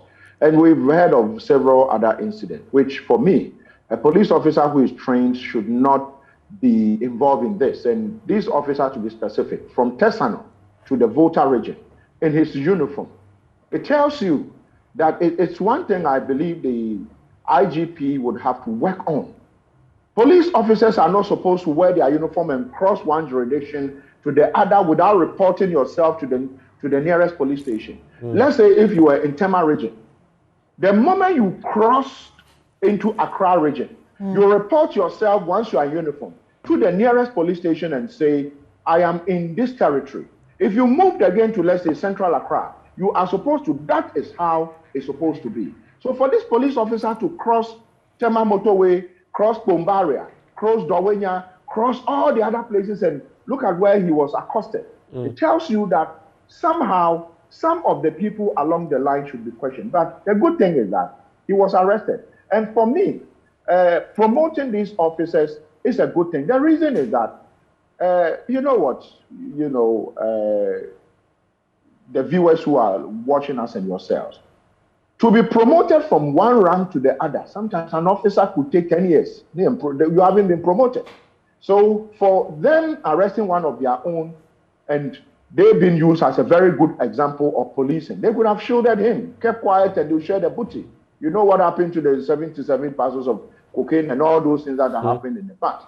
And so for they arresting him and making sure he was taken to the hospital and, and under police guard and the Inspector General promoting them, it will serve as a deterrent to other bad nuts in the service. And also an example to police officers to say, when you do well, we praise you, we would reward you. If you get it wrong, just like in the Ashanti region and this officer, we would punish you. So I think that it's a very good thing.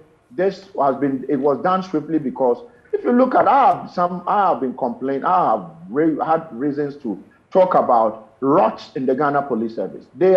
Listen, it's not a joke. They are officers who, if you joke, they will, swindle you. And I say, and these things come to me almost all the time. And sometimes you have to call a commander to say, what is going on? Does this look like policing for you, what your officers are doing? Right. And so it's difficult. If you don't have a top person like, Dampari and his team, where we are getting to, things were actually bad. And where we are getting to, if he doesn't do some of these things, I tell you that things are going to be worse. So I think it's a very good thing, the police administration did. Okie doke, Dr. Bona, I think we'll have to sew it up here, but it's been refreshing. Bernice, we've been able to catch up on what we were not able to complete, the task the last time. And thank you so much for joining us. We really appreciate it, Doc. So from one issue to the next, while we're dealing with the police, there's also nature. The major headache. Not nature. No, not nature per se. Our failure. Our failure to coexist with nature. Exactly. I like the way you put it. Yeah, really dealing with us here, especially in the capital city of Ghana. We're talking about floods. And this time around, we are focusing on how growing communities are contributing to the problem in Accra. We've been joined by Engineer Mahama. Good morning to you, Engineer. Thank you for joining us. Well, good morning. Okay, Engineer, before we zoom into how growing communities are contributing to a flood situation, I just want to satisfy my curiosity about something. So last week, Friday, it rained cats and dogs here. The rain was so heavy. I mean, I had to walk through it at a point on my way home, and it was literally beating my skin. The drops were so hard. So that one, it rained cats and chickens, or elephants. It was very, hard rain. But on my way home, and I had to use the N1, I didn't experience much flooding. But yesterday, we had a few showers. Before I could realize, the roads were flooded, seriously flooded. So I was asking myself, what are the dynamics really? Why should we experience heavy rain, which lasted for some time? Last week, Friday, we actually had a weather warning from the Meteo. It rained throughout from about 9:30 a.m. all the way through to about 5 p.m. But yesterday, it was around 11 to about 3-ish thereabouts, and it wasn't too heavy, but the flooding was massive. I don't understand this. Please, can you help us? Well, I want to say good morning to both of you and all your cherished viewers. The ground is already saturated. If the ground was so dry before the rains set in, there will be high absorption, or what we call high infiltration of water into the soil. Once the soil becomes so saturated with a little drop of water, you're going to have some of these features. Now, but the roads are constructed such that ideally would have wished that all roads will be higher than the adjoining lands, so that when there's rains, the road would be singled out to be at least a mode of transportation to and fro. In some areas where you have what we call the adjoining lands are lower, you will not only do what we call direct watershed. The roads are not the ones which are causing the floods. And let me put it again that the road drainages, the gutters, let me use the word so that the layman can understand. The gutters along the road is supposed to carry the water from the road into them, and then it's discharged to low-lying areas. That's why if you have the survey machine and you check the road, there's a small camber in the middle. The middle is slightly higher and it slopes to the sides of the drain. Now, when you finish a road construction and for say 3, 4, 5 years, there are no floods on that particular road, and suddenly you start to experience flooding, like I've been saying all the time, then you have to look at where the discharge points are located. It could be that instantly or within the past 1 year, some obstruction had been taking place, or people are putting up buildings or facilities within those discharge points. Because anytime we are doing road construction, what we normally do is that there is a team made up of almost all the various categories of engineering. We have the highway engineer, we have the traffic engineer, we have the materials engineer, of course, that's where I belong. We have those who are concentrating on the bridges, the structural engineers. We have administrators for legalities. And then we have hydro or hydrological engineers. They look at where the road is, the corridors of the road, and they look at possible areas where we call the catchment area, which is going to generate water onto the road, because some of the lands are higher than the road. So in areas where we feel like the elevations are higher than the road, we have to look at what kind of water will be generated from those areas onto the road, and which kind of drains will be adequate for such waters to be carried to the nearest area. So all these are done in most part of the highways that we do in the country. Now, so when you start to begin to see some of these things happening, then we'll go back to find out what may be the necessary causes that are coming as a result of the intensity of the rain. And the drains are designed such that what we call a 25-year design, 50-year design. That means that in about 25 years, we anticipate that there might be a certain runoff, rainfall that will be more than the normal one. How would the drains be able to accommodate and then discharge evenly? So it's interconnected. Once the roads and highways ministry are doing their roads, the department, and what you call the Works and Housing Ministry, who are also in charge of doing their drainages within the towns, and then the sanitation, and then possibly the hydrological service department, all come together to look at how we carry all the water from the road to the low-lying area. But you see, we are having a problem in the country. You broke the news about 2 weeks ago, I think your JoyNews, Joy FM, that the Auditor General's report has indicated that we are supposed to have 18 what we call retention ponds. Right. And now the retention pond is just like having the, let's say, the odor becoming like a pond. Now the retention ponds are designed to be the low-lying areas within the capital, so that it's like a dam, let's say a dam, like the Akusombo Dam, so that all the water that will be running on the surface of the earth will be captured, because we know that we cannot get all that water spreading across. So Pambros around McCarthy Hills is one typical example of more or less a natural buffer area. Unfortunately, for the past 3 years, Pambros have been taken over by huge edifices. And once you do that, you are reducing the buffer area. And that's why we have the water running on the surfaces of our land. And like I said again, the local government ministry, under which we have all the assemblies, we have to quickly adjust or amend the bylaws to actually go in line with what your colleague, the name, forgive me, your beautiful lady on set, she made it like cohabitation with the environment, right? Right. We need to create the bylaw. We have to amend the bylaw so that the pattern of water we are receiving now, we can cohabit with it. So the bylaws at the assemblies have to be clear that if you have one plot of land, you cannot tar your whole compound after you have constructed your building. If you go to Cote d'Ivoire, before you even cut a single tree in your house now, on your own compound, you have to seek approval from the local assembly. Can you imagine? A tree on your own compound. They are taking the zone, the division of the zone area very serious. Whereas we are now trying to beautify our compounds with tiles in Accra, where we have Accra is the lowest lying area, and we are receiving all the water from the top. And unfortunately for us, we are tarring the whole compound. Engineer Mahama, okay, so the name is Bernice. She'll come in. I have an interesting bit for you on the bylaws, but you go ahead, Bernice. I'll come in after you. Back to my question, you're talking about Accra being a low-lying area and why sometimes we may experience a few showers and still flood. Someone suggested that probably on that day, which was yesterday, it may have been raining in places like Ibri, and it was heavy, and so it was all running down. I don't know how it works, but is that possible, considering that Accra is a low-lying area?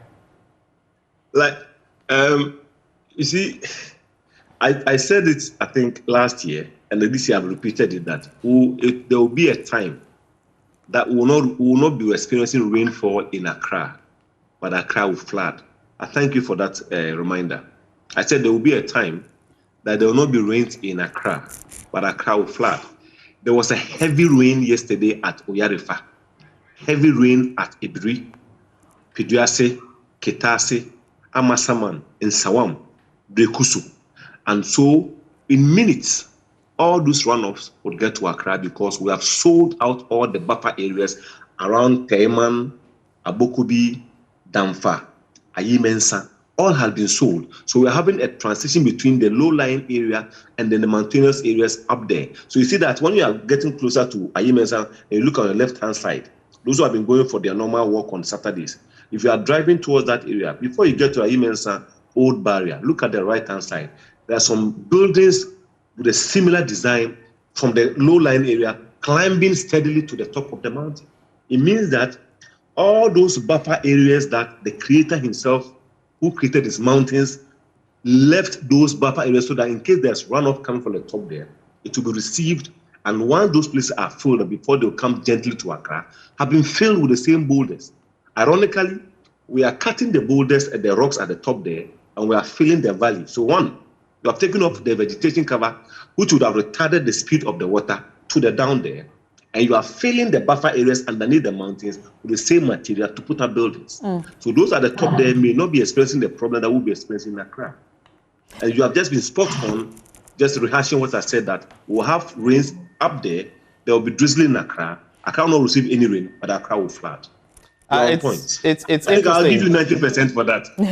Thank you. Engineer Mahama, so you've mentioned a number of things that have got me thinking. That Abri stretch, I use it, and it is one place when I get to. In fact, this past Saturday, I used the stretch, and as I was turning, especially before you get to where the indication is that you are maybe 400 meters away from the Ayumensa toll booth and all of that, when you look at, like you said, nature and what it's done, the boulders, and then of course we've also used in a way the mesh at a point. But when you look up there and the buildings and everything, that entire stretch in itself, when you look at some of those cliff-hanging buildings, what do you suggest we do about them? Because for me, there are disasters waiting to happen. Yep. You know, that road, let me just rehash, that road right from Pantan Junction is my first construction after school. That road was constructed 2004 to 2007. And I'm proud to say that these are Ghanaian engineers who designed and supervised, who just stayed for 15 years. At the time of the construction, we needed to expand the road. It was a very narrow road towards from Ayumensa to Peduasi Lodge specifically. So we had to expand the road by blasting part of the mountain on the left-hand side to make way for the expansion of the size or the width of the carriageways. Right. So once you do what we call controlled split blasting, it will leave fractures in the mountain. So there were latest technical reports written to government that we have to do A, B, and C to be able to hold the blasted rocks which have been burned for as long as we will live on this earth. And then buildings should not necessarily be constructed, like you just said, like cliffs at the edges of the mountain. The question you have to ask yourself, which I've been asking everybody, is that the lands there are so expensive. And per what I know, there's no any average middle income earner who has a land at the top there. I'm not sure that you and I can buy a land worth over $250,000. I've seen buildings put up there. They look like palaces. If you go through the other stretch from Ayumensa, if you take the left, the rough route, and you go and connect from, these are palaces, like mansions. So I agree with you on that. So even the land is costing 200,000, 150 minimum, 250,000 USD. 2 years ago, you see, if officialdom, and I mean governments, would take some of us very serious in this country, we're going to have a lot of relief. I spoke about the Ayumensa, that it was going to collapse. There was going to be mudslide. It happened. I said that again, that we're going to have another mudslide. It happened. I said again that what has been done there was not properly done, or maybe there was no capital intensive to do the protection. And it happened again in 2019. Somewhere in 2020, the Interministerial Select Committee on Works and Housing, Roads and Highways, went to the place led by Kwame Abuja, Honorable Kwame Abuja, and then IEP, Honorable IEP.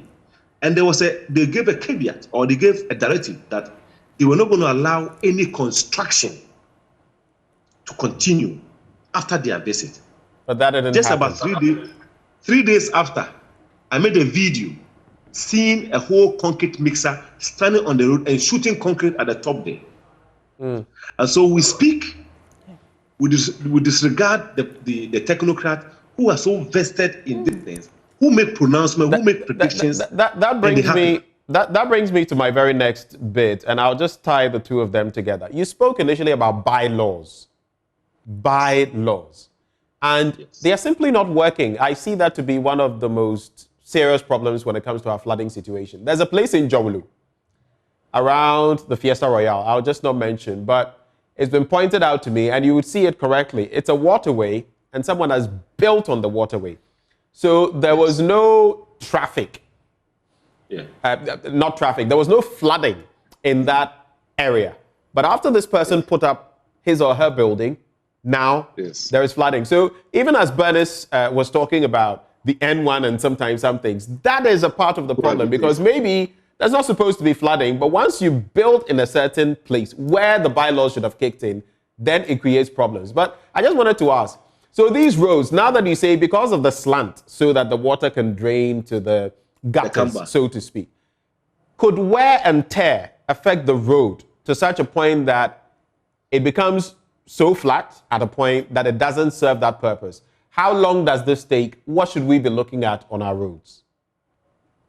No, the roads are more or less classified under flexible and rigid pavement. The camber is just a very small one, but fortunately for us, you don't normally see vehicles driving on the center line itself.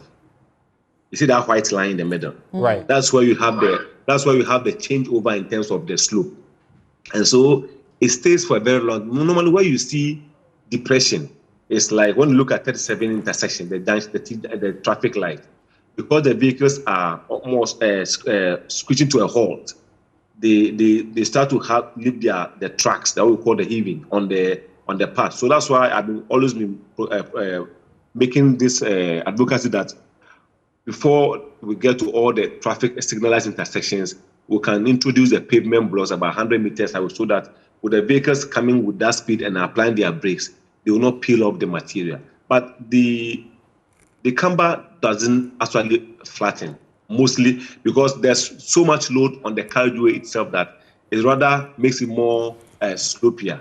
But it's just because the adjoining lands may be higher than the road, and once those lands are higher than the road, once the water is not having access to go into the drains or empty quickly, what we call discharging off, then you have the reverse coming onto the road. Like yesterday, I think you showed one around the High Court, where if you are the Osu bound from the High Court, the water is standing on the roadside. So I realized that they might have to create in these flutes where we can have the water discharging onto the natural ground instead of being on the road. Now, what you just said at the Fiesta Royale, like the beautiful laws you are talking about, the bylaws, apart from the bylaws of the assembly, there are 3 acts that I'm saying last 2 weeks, when I told you that the president's directive to the local assemblies to demolish the buildings was not necessary. If they were working, it would not be necessary. The Honorable Minister for Western Housing also stated 2 days ago that they need about $5 billion to be able to eradicate the flooding situation in Accra. But he forgot to say that if the assembly decides to work now and allow the laws to work, they have 3 laws at the assembly, apart from the bylaw. We have what we call the Land Use and Special Planning Act at 925/2016, which is one of the most important laws I've ever come across as an engineer. And they have the Local Governance Act at 936, and they have the National Building Regulation at 1630. But you see, where the Fiesta Royale activity is happening, let me give you just one example. You see, the National Building Regulation has one nice frame, just one act. It says that the Regulation 13, Clause 2, no site liable to flooding. So in the events where you suspect that this area is a flood-prone area, no site liable to flooding shall be built upon without adequate provision for flood control. So if you take this document and you ask the assembly that you have this, but this document is part of the issue, the document you have to read before you issue a permit to the developer. So if the person owns the land and you feel like the person, you cannot compensate, government cannot compensate for the ownership of the land, the owner of the land is compelled to do a construction that will not bring trouble or aggravate the situation whenever there's rain. So had the person who did that construction met this law? Has he met this requirement? No. Then when you go back to the same law, where in the event where the person disregards the act and goes ahead to do his construction, the same National Building Regulation, the Land Use Special Act 2016 at 925 states in 121 that in the event where the man has done the construction, an authorized officer may, without notice, effect or carry out instant prohibition, abatement, alteration, removal, or demolition of an unauthorized structure. So in the event that we all establish that this building has not been authorized to be constructed at the location, rather it's creating so much nuisance to the environment and the public right of space, the same law gives the assembly the power to carry out instant prohibition, alteration. And the alteration means that they can go in and alter the design so that it will fit for purpose, that we can eradicate the problem we're having there. But if they go and they say that they cannot do any consideration to the building, they ought to carry out instant demolition. Okay. So the present directive was not necessary in this case when the assemblies are sleeping. And in fact, for the past 3 weeks that the president has said this, have you heard that some buildings are being removed? Yes, they are going around trying to observe all the buildings before, so that praying that before the rains have already gone, and we'll go back and sleep. Next year we'll call again and we'll start the discussion. So there's a story on my Joy Online related to what you're talking about, and the Institution of Engineering and Technology is asking assemblies to stop rezoning wetlands for residential areas. And obviously the warning follows the delay by the assemblies to carry out the president's directive, which you say is not necessary in the first place because it is mandated by law for them to do this. And so clearly it makes me wonder if, just like it is for other sectors, we have the wrong people at our assemblies, because I'm just thinking, just listening to you as a professional, definitely foreseeing the consequences of our actions and being passionate about it, makes me wonder that if there are indeed professionals at these assemblies, they must be feeling the same thing that you're feeling. Is it a case they don't have the will to do the job? Is it a case that their jobs are being interfered with? Or we don't have professionals there at all? Or is it the case that they are professional, they see it, but of course palms are greased and they turn a blind eye to it? All the assumptions that you have made is true. There is political interference. Otherwise, we will not have the buildings on the immense stretch. Like I told you, if you are paid even 5,000 Ghana per month, you cannot raise $180,000 to go and buy a land. So you should know that those who come and sit on the platforms and speak and talk about bemoan what is happening in Accra are the same people that when they close, they climb up there and go and sleep on the mountain. There are engineers at the assembly who I think may have to go for refresher courses. A lot of them to have the greasing of palms. And others are, when they do the right thing by sending documents to their special committee, technical committee for approval, or when they deny, sometimes the MMMDCs who are supposed to champion the demolition, we tell them that this document, this person's land here cannot be tampered with because it's from A, B, C, and D quarters. You see, what we said about the wager stretch, you played my video the last time. When, for the first time, we've recorded 3 days of non-usage of a road. So if such a person speaks months ahead that this year, per the observation that I personally made on the wager stretch with my own team, without government financing it, the passion I have for the country, I drove on a Sunday, observed the whole mountain, and I did my own research and came out with a find that for the first time, when it rains for less than maybe 72 hours, the Accra-bound stretch from the wager will be blocked completely to traffic. And I want you to just let your viewers go on at Mahama_Abdullahi and check what I said on the 29th day of March, 16 days or so after, the first time in the history of this country, the whole Accra-bound stretch was blocked for 72 hours. There was no thoroughfare on that road. And so, whatever you have said is true. And then for Bernice, and my other colleague, for me, I will say it on your records again, I cannot work for the assemblies. You know why? Because I will use the law to the latter, and I'll be transferred, or they will find a way to get you out of the assembly. I've been saying this, that the will to work at the assembly, any government that comes for us to work We'll give them the terms and conditions, because I will not allow your mother, my mother, any pensioner who has put up a building 20 years ago to suffer because of a developer who has come after 20 years to come and put up a filling station or a warehouse, to block the channel for somebody who's a pensioner to suffer until the person. So obviously, engineer, you are a rare breed, but we have to still have the conversation. I'll just end with these comments so we move on from here. But Elisha Benning is also an expert in this area. He sends me some interesting thoughts. He says, the answer is more of wrong design concept to construction methodology approach. He says Ghana needs only $3.45 million to solve this problem.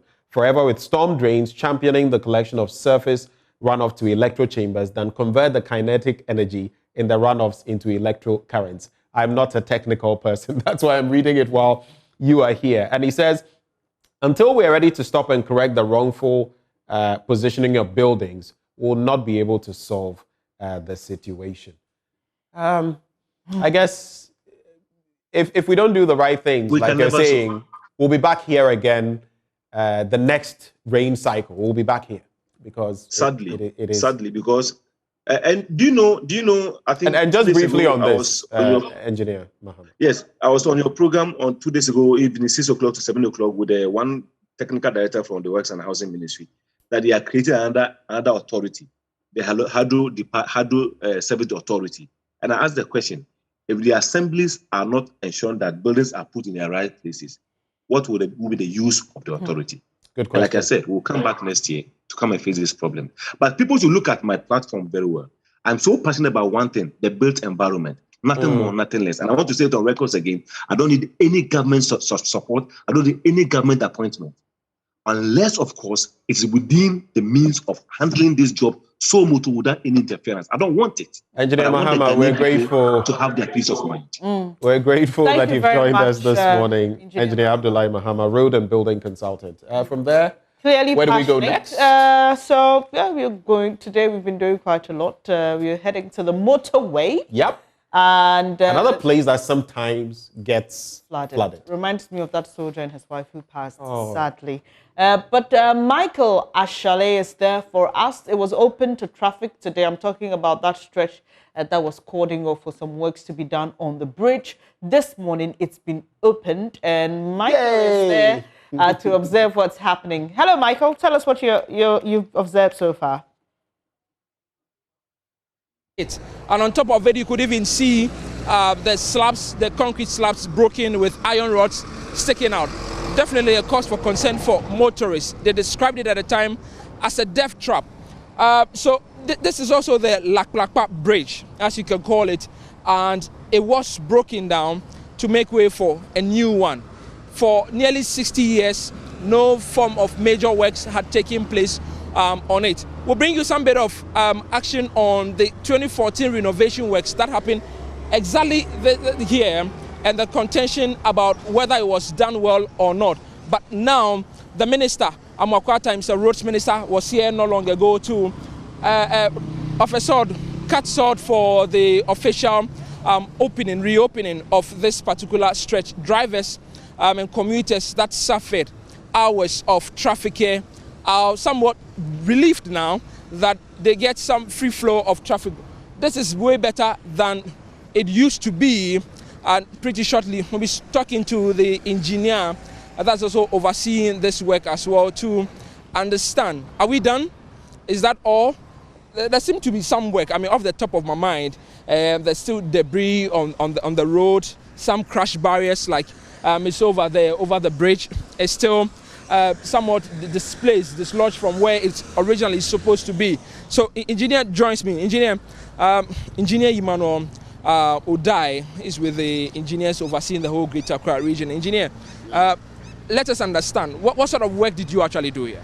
Actually, like you rightly said, one component of the deck got distressed, and which will result in collapsing. And so we find it prudent to quickly come in to put in an intervention. And that's exactly what we have done. Great. So let me ask about the concrete. Now, that's the conversation right now. That is it fully cured? Can we trust it to last just as long as what people call the Kwame Nkrumah motorway? Yeah, I mean, basically, concrete undergoes the curing process, and it can be hastened. And that's the hastening process by adding an additive. And then the additive is what we've added to allow the curing process to hasten. And so yesterday we took what we call the cube, a portion of a sample to the lab, which has been crushed, and it's overwhelming with the strength that was achieved. It just went over the anticipated strength. We wanted 40 and it's over 60. And so we are happy that yes, what we have on the ground is okay. And apart from that, we have to increase the reinforcement. Past it was 12 mm reinforcement that was used, but now we have to go 16. And then the spacing, we have to reduce it. And then increase, all the engineering. We put in all the necessary engineering features that will allow it to last for the minimum of 50 years. So what we are seeing now, and then the curing process, the strengthening, is a process. It doesn't end. Once water goes into it, concrete is happy when it gets water. To allow the hydration. You see, it dehydrates when it doesn't get the water.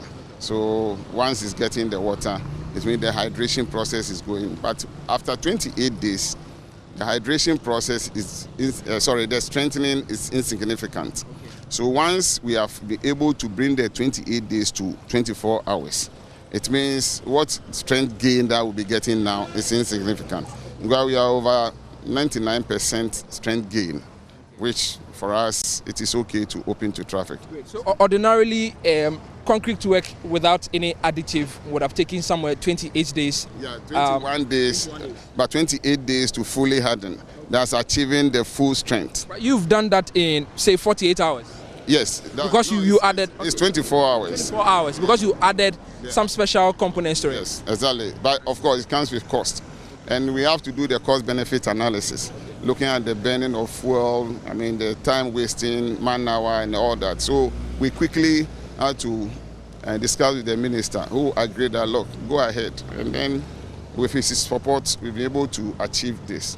And so a lot had to go to the government for allowing us to go the engineering way.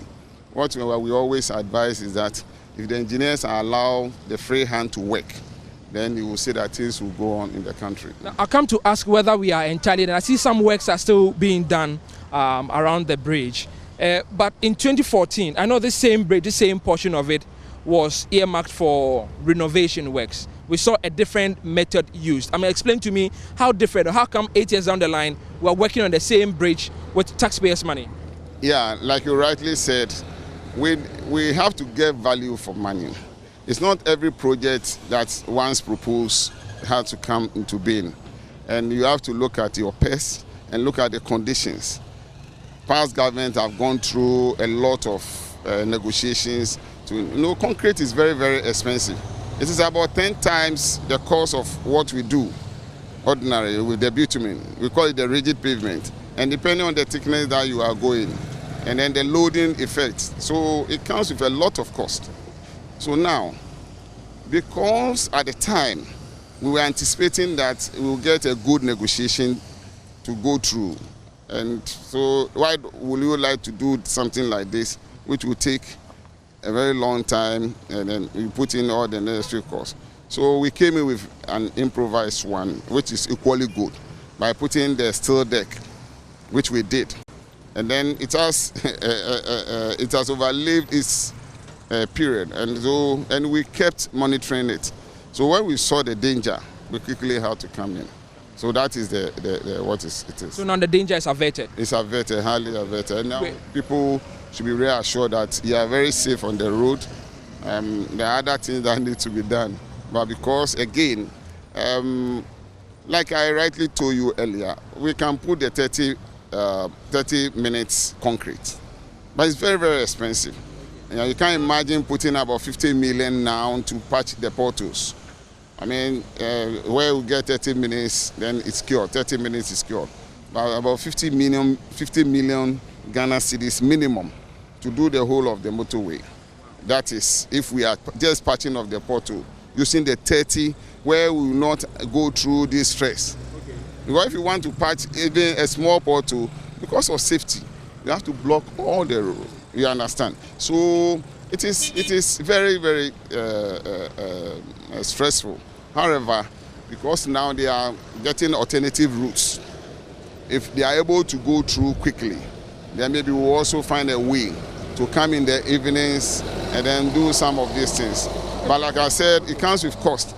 And then so you look at how soon this is coming on board, where the minister has assured us that within the next 2 months, as we are talking about August, they will cut salt. Why would we go and push a lot? Yes, sometimes we have to weigh about the lives of the people, and then that's, or some interventions are put in. Cut salt for what? The expansion of the motorway? Yes, exactly so. The rehabilitation of the whole motorway. Okay. That's what they're doing. And that rehabilitation, just to understand, involves what? It's not the expansion to the 6-lane road, but rather to patch the potholes? No. It's the total rehabilitation. Okay. I'm not saying the maintenance. Okay. It's not partial reconstruction, but it's the total reconstruction. We're going to widen the road and all that. Great. Now, let's talk about the other works that you have to do here. What other works are there? What exactly are they doing now? Currently, we have to remove all the damaged crash barriers. We have contracted the contractor. It's part of the package to put crash barriers around so that, because of safety, all these debris need to be collected so that to allow the free flow of water. So basically, that is the remaining ancillary works that needs to be done. But how come we open the road without removing all the debris? At least for this side of the road, part of the debris was removed. But on the other side, you still see pebbles on the road. Is that not going to cause some danger to the drivers? Yeah, I agree with you perfectly. We need to do the needful. However, you and I, within the last just about 12, let's say even 8 hours ago, we were clamoring, we are crying, everybody is crying. Then you need to take the baby when it's crying in the bowl, and that is what we have done. I think this one this debris, I mean, it's good to tidy up the place, yes, and we are going to do that.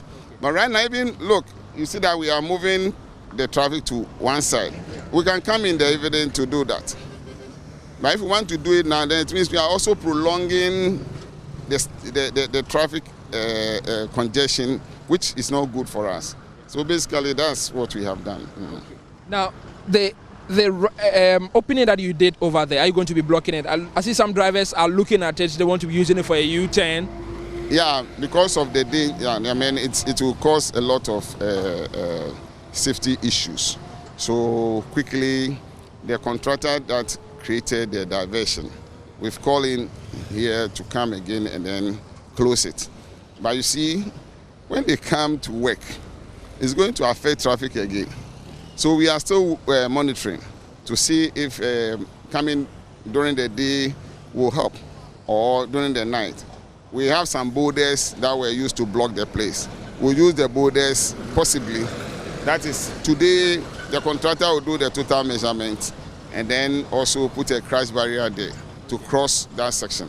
So we're going to block the two as totally, so that it will not allow the crossing. Because once they do the U-turn there, it can cause an accident.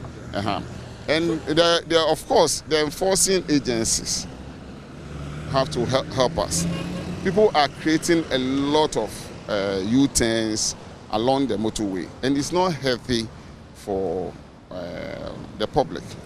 And I want to advise that once people are caught, they should be severely punished to serve as a deterrent to others. Yes. So, final question here.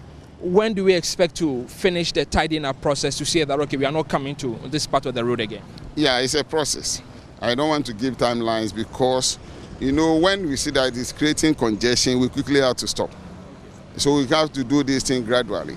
If it needs manual process, we'll do that. When you use the machinery, it is faster. But once you put the machine there, it blocks the road. And that is going to cause congestion. And then the outcry will come in again. So that is why we want to do what minimum, something minimum that will allow the free flow of traffic. Of course, commuters are not happy with us, but currently you can see the smiles on the faces of people, which I think is a good thing that we have done. Let me thank you very much, Engineer. So that was Engineer Emmanuel Odai. He's been monitoring and assessing the work that has been done here. It says that this bridge probably may outlive the old one that was done in terms of number of years, and says estimates that it go beyond 50 years, the new bridge that has been constructed. Free flow of traffic, and I want to believe commuters, drivers will be elated to be using this stretch once again. For Joy News, Michael Ashale, Tema Motorway.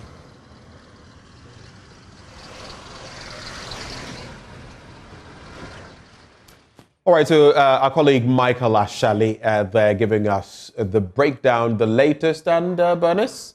Yes, it's done. Yes, and they can get back on the stretch. The messages I got from people who reside in Tema or come from the Tema area. I mean, whether you're in Tema proper or you're going towards B5 Dawenya, Prum Prum, and there was a time I used to use that circuit. I can assure you, if you get stuck in that kind of traffic, it's maddening. It's not pleasant, yeah. It's maddening. And it reminds me of the caller we had the first day we discussed this issue, King, suggesting that the work would have been done in the 9th, and engineer clarifying. And that's something as well. So I'm sure everybody is at ease now, but there are a couple of more works to be done, and so we expect that will be done soon.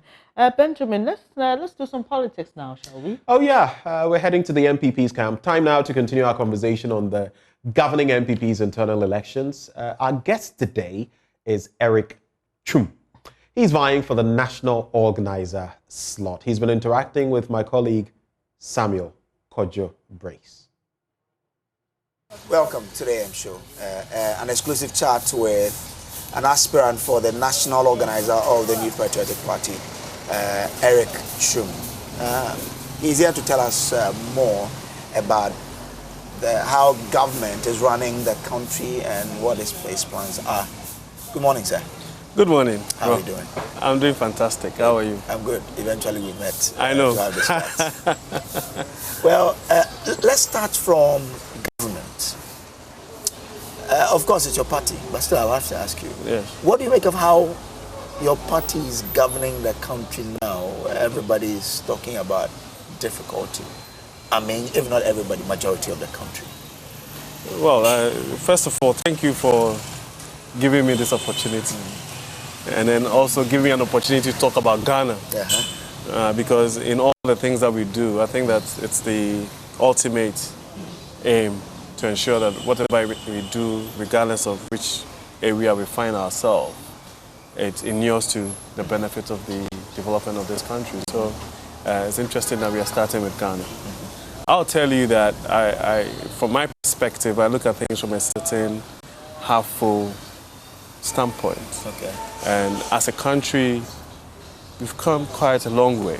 And it's just that, because of the politics, sometimes we refuse to acknowledge where we've come from.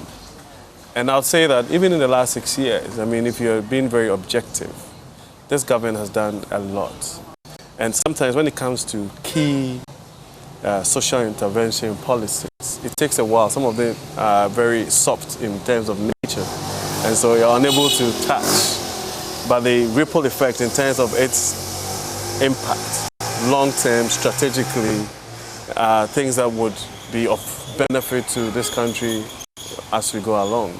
And so that's where I see it. I mean, if you want us to have a conversation around what is going on today on a global landscape in terms of issues to do with COVID and its after effects, and then even this whole Russian-Ukraine crisis, and a certain shift in the global political landscape, I mean, then yes, we can have that particular conversation. But the reality on the ground is that you need to situate or contextualize the conversation, even if you want, sector by sector. And you realize that, yes, this government has done tremendously well. That's not to say that if people have certain high expectations, they have no right to prefer disquietness or be unhappy with the direction and all of those things. But I believe strongly that we're on the right trajectory because the major building blocks are there and it's evident for everybody to appreciate. Where are the evidence? What are those building blocks? We don't seem to find them. And that's what I'm saying, is that it's a matter of perspective. You know, for example, we as a country have been talking about this whole idea of added value to our raw produce, and then also with all the attendant benefits that comes with it. And so you have a government that decides that yes, since maybe somewhere in the 60s, this is probably the most impactful industrialization drive that has been undertaken in this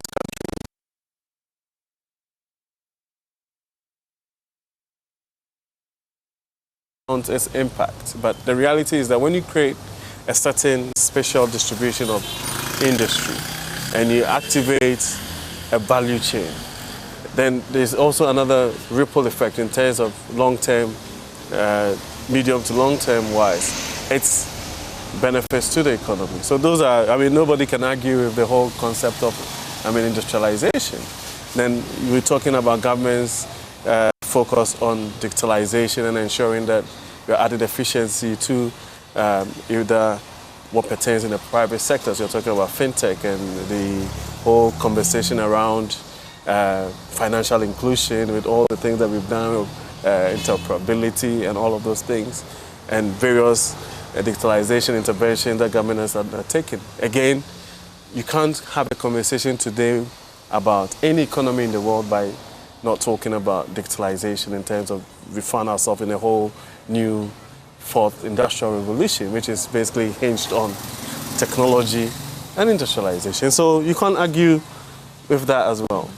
Then we can go into the whole concept of education, where as a country, for generations, we've been happy with the idea that a certain proportion of our young people would finish basic school education and then that's it. You understand? So it takes someone who has a certain level of conviction, right, to say that yes, I mean, in as much as we still have issues to grapple with in the education sector, we need to find a way to ensure that we give opportunities, equal opportunities. And people have even had this conversation in certain instances and they have been misquoted and misconstrued. But the reality on the ground is that the people who contribute, the average farmer, the average fisher folk, the market woman and all of those things are people who actually probably, if we are being very honest with ourselves, are probably the ones who contribute most to the economy. And their children should have an opportunity to benefit from, and how do you engender an equitable distribution of the country's resources? I mean, than education, right? So that's what I'm talking about. You can talk about issues in a healthcare.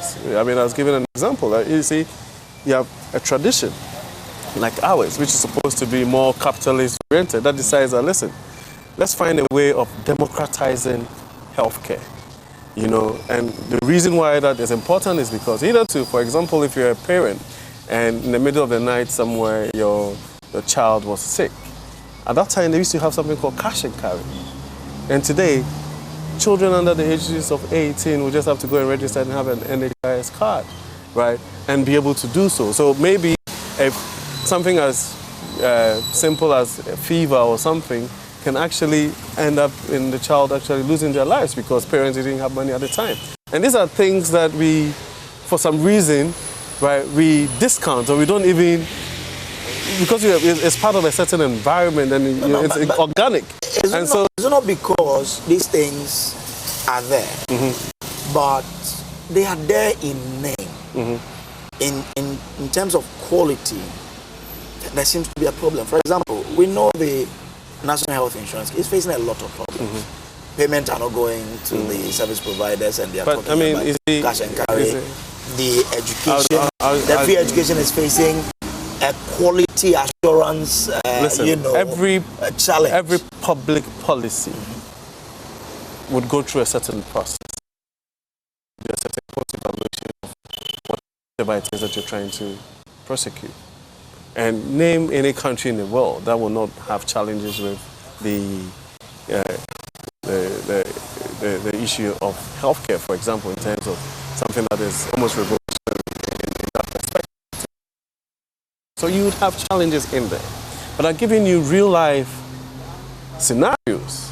You understand what I'm saying? And you see, sometimes it's because, especially some of us in the middle class and people who have the wherewithal, right, would be quick to discount the importance of these things, because for us, we probably will get an opportunity to go to a private healthcare facility or something of that sort, or some people even who have the means would actually leave this country and go and seek healthcare. But when it comes to the ordinary folk, they would really appreciate it when they find themselves in a situation like that. So I'm not one of those persons that would say that we shouldn't have conversations around the challenges and issues. And I mean, you spoke about the free SHS, and I made this comment somewhere, and someone was not very happy with it. I'm saying that, listen, in boarding school, I'm sure you went to a boarding school as well, right? But I was a day student. Okay, but even in school, right? So I went to Form 1 in 1988 or something like that. Now, even then, right, the same issue. Then sometimes it's like with deja vu. So they say, oh, the bed, the nets are torn, and there are bed bags, and there's water not flowing, and the beds are broken, and there's congestion, and all of those things. All those things pertain at the time. The food was bad, and you understand. Yet, people emerge from that particular situation. Look at me and you, we are sitting here today.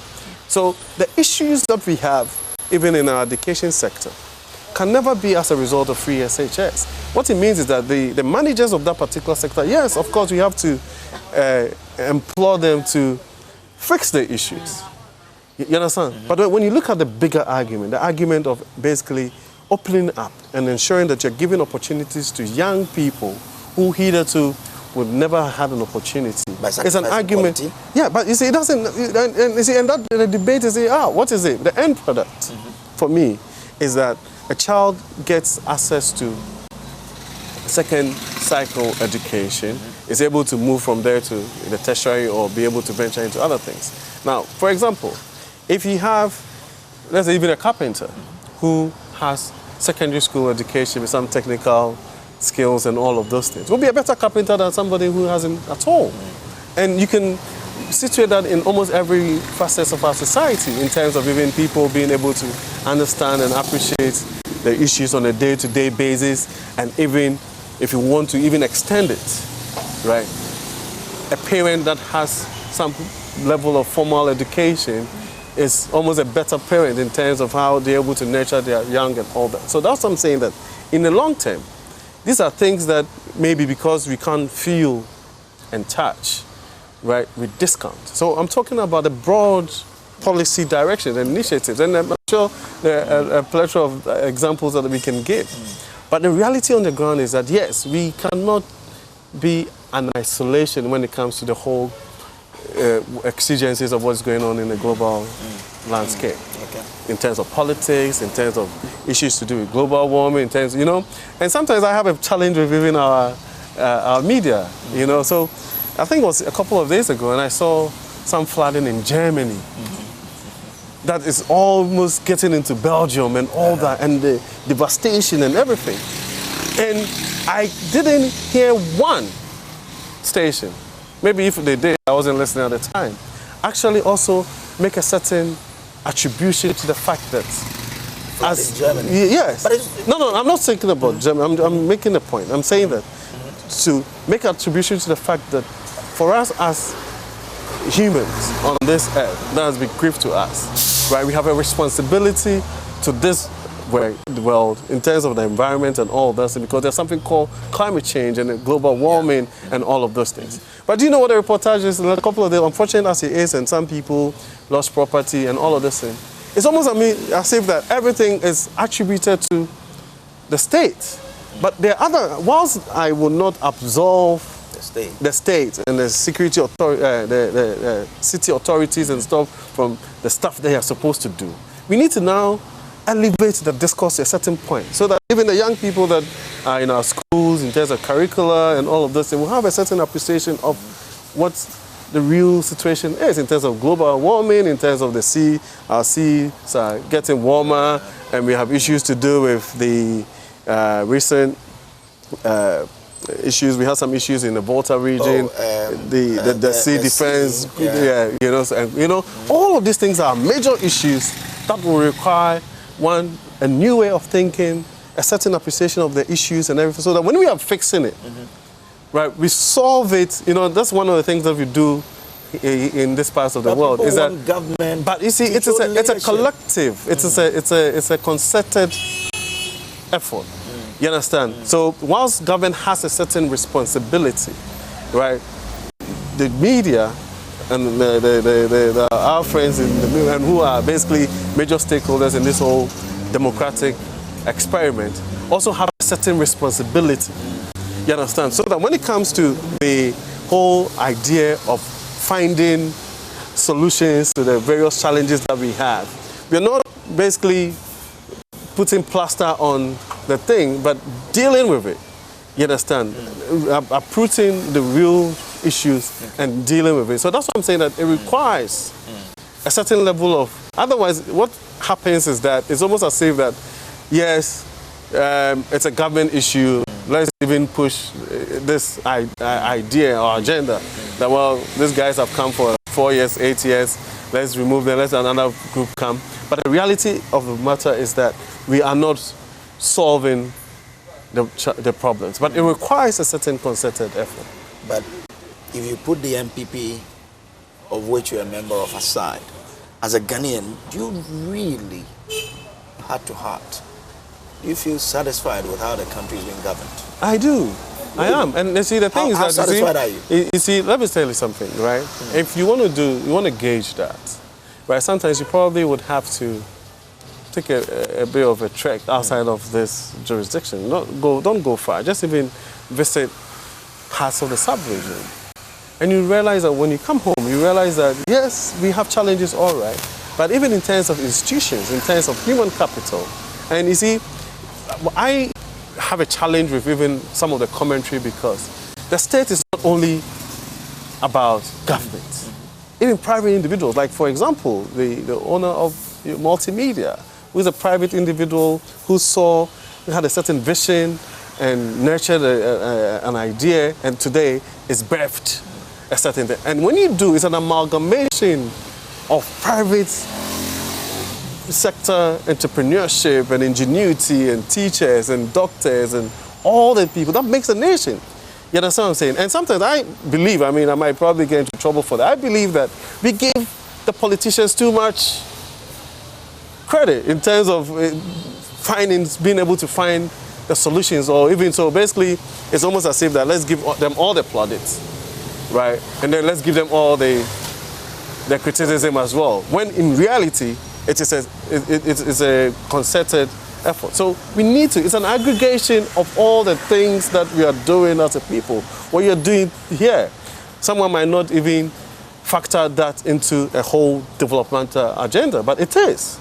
Because we're having a conversation, we're having a discourse. In other parts of the world, and even in the sub-region, people don't even have this opportunity. Now, if they want to address an argument or a debate about something or disagreement over something, it actually ends up in chaos. You understand? And so, yes, there's so many examples that we can give, right? Even if we put the NDC and the MPP aside, and you're thinking about, okay, this whole democratic experiment. I have given this example somewhere before. I said, listen, we woke up one morning and we lost a president. Right? In Africa, in a sub-region, we lost a certain president.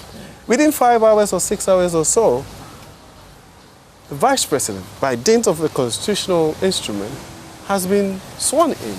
And it's almost as if, apart from the fact that people were distraught and sad that a certain president had passed, you could not even tell that anything has happened. There are so many landmark cases that have gone to court when people have had issues with certain interpretation in our Constitution has gone all the way to the Supreme Court, where in other parts of the sub-region or wherever they end up in civil wars and all of those. So there's so many examples that we can give. Yes, as a government, you expect that the citizenry plus the media would scrutinize us and all of those things. You know, what I have a challenge with is that when there's pushback, which means that if you prefer an opinion or you put out a certain message or commentary, which you at the time believe that is the fact, and I come out and say, oh, I can give you other reasons and maybe you're looking at it from a different perspective.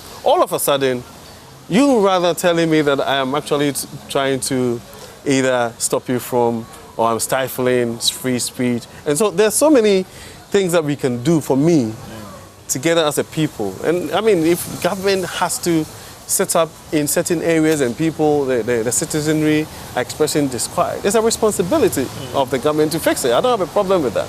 Because there's something that we all call, it's become a cliche now. It's the whole concept of a social contract, right? And so once you do have that, you would have people asking you to do more. They would have expectations that needs calibration.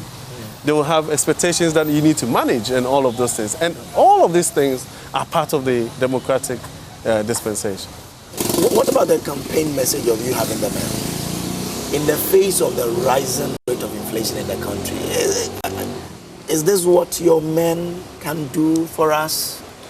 Well, I think indeed, I mean, I'm not sure you would actually contest that, but the reality on the ground, like even in my previous statement, saying that yes, we're exposed to a certain global exigency, and that has a certain ripple effect on what pertains here. And so, yes, you are right to make that assertion, but the reality on the ground is that the government has put together a lot of programs and interventions to even stem this whole inflation conversation. Then you also have to look at a conversation that we keep having, which is the whole concept of a certain structure of the economy, which, I mean, for me, it's one of the most integral aspects of this whole conversation, where it will have to get to a point where we have to be about walking the walk rather than talking. You understand what I'm saying? Because once you do that and you are actually trying to affect the structure of the economy, there will be some pain points. And those pain points would be things like maybe we've been very strict in terms of what we can bring in, and because for one reason or the other we have a certain competitive or comparative advantage to produce locally, but for one reason or the other too, there has been a certain appetite, insatiable appetite for things that are imported and all that. So even when you go into the basket of goods and what makes up the inflation, you realize that there's a certain portion of that is actually imported inflation. And again, because you're in the media fraternity, you can also make your checks. You realize that some of these things are inflation that's actually been imported because, one, if you take something like freight, for example, right, before pre-COVID, if something was, let's say, $1,200 to transport, today as we speak, some of it as much as 800-900% increment, right? And how else? I mean, unless of course you are some kind of Houdini, how else are you able to navigate the whole margins that has been added to this thing so that you make even like some kind of profit and all of those things? So yeah, these are fundamental conversations that we can have. But when you're talking about the general management of the economy in terms of the building blocks that we put in place, and you can, you know, sometimes when you're doing a certain evaluation, you need to be a bit fair in terms of, okay, you want to take the NPP from the 7th of January 2017 till we started experiencing the issues with COVID in terms of the various sector by sector, and even the things that we said we would do. Of course, I mean, you even spoke about the free SHS. It will have a certain toll on the public purse, but is it something that we should do? Yes, because it has a long-term benefit to the whole economy in terms of human capital and how this human capital now contributes to the economy. So as far as I'm concerned, yes, we still do. And I think that we've proven in terms of our even orientation towards making sure that there's some social intervention policies that would mitigate some of the challenges that Ghanaian people are facing. I mean, some of the examples are when COVID hit and government intervention in the utility space and providing food and supporting businesses and even using that as a way of stimulating local production in things like nose marks and all sorts of other things. So, yes, there's still issues. We're not out of the woods yet, but I believe that by and large, with the right mechanisms that have been put in place now, we would get out of the woods. All right, you are listening to a special interest, an exclusive interaction with Eric Chum, who is vying for the national organizer position of the New Patriotic Party, the NPP. Now, Eric, let's come to your ambition. What is it about the NPP that you want to fix? You know, like even, I'll tell you, you know, some of the top companies in the world, I mean, Fortune 100 companies in the world, they keep, evolving. You know, from my experience when it comes to even the corporate world, there's always an R&D, a research and development, and innovation division that looks at how you can organically improve, add value to whatever it is, extend your benefits to your customers and your stakeholders and your community and all that. And a political party is the same. It's a very fluid, organic, living organism that needs that kind of reinjection of dynamism and people thinking differently, of course, with a certain institutional memory, right? And then also hinged or leveraged on what we stand for as a political party. And that's really what it is. And so for a political party, our sole purpose is to win power. Everything else is secondary, right? To win, right? And so if that is the sole aim, then you really want to ensure that every time you're going into another battle, then you're battle ready. And that's why generals retire, right? So it's almost as if that you can go and call Colin Powell to come and fight. May he so rest in peace and all that. So even generals retire, right? And they would impact whatever it is that they have learned to the new, because at one point in time, it's either you run out of ideas or people get tired of you or you become complacent. You're right, and for an entity like a political party like the New Patriotic Party, we can't allow that to fester. And so, if you want to even be a bit more scientific, then you say, okay, in the last two elections, in 2016, this was our performance in terms of parliamentary and presidential. And there's always a certain extrapolation that you can do. And in 2020, this was our performance. And then you do a certain introspection and you see, okay, these are the things that we can do differently. In these areas we were able to do very well, but it looks like we lagged behind in this aspect. But do you want to do exactly the same thing going into 2024, especially when this is almost like a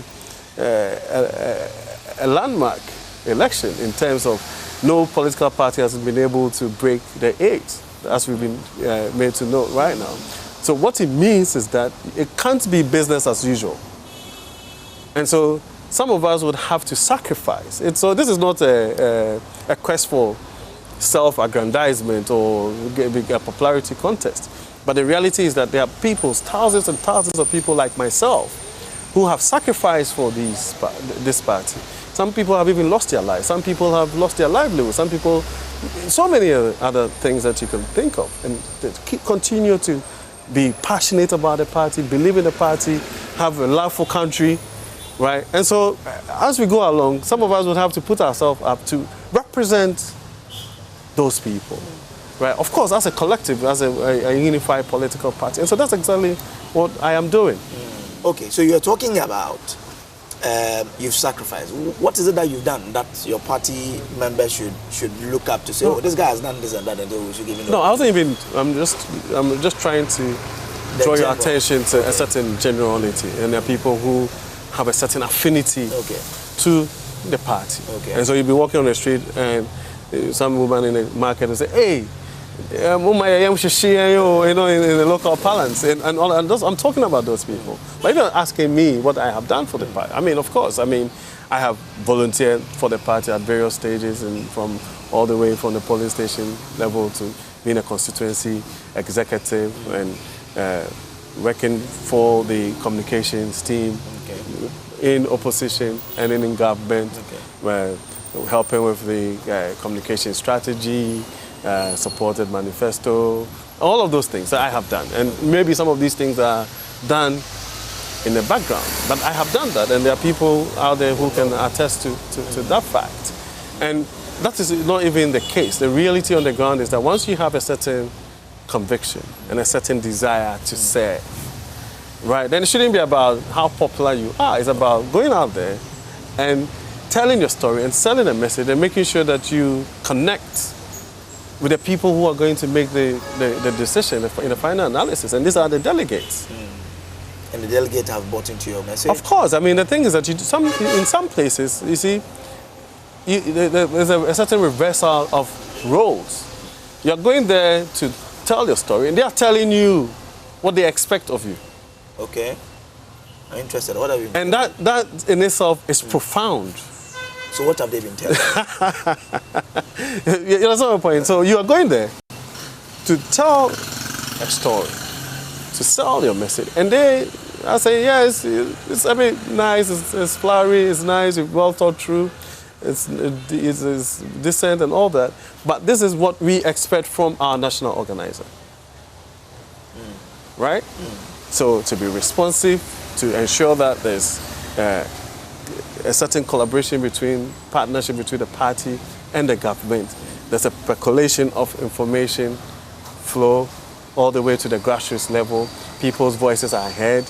There's a certain level playing field that is ensured so that people are not aggrieved because they feel that the rules are being applied willingly or based on who, you understand, who knows who and all of those things. Yes, allocation of resources, the opportunities that would come, of course, for every political party when you're in government, there are certain opportunities. These are the things that they are telling you. So thanks for joining us on this interaction with Eric Chum, who is running for the office of the national organizer of the NPP. What are your thoughts? Leave them on our Facebook wall and we will share that with the rest of our viewers. This is still the AM show. Good morning.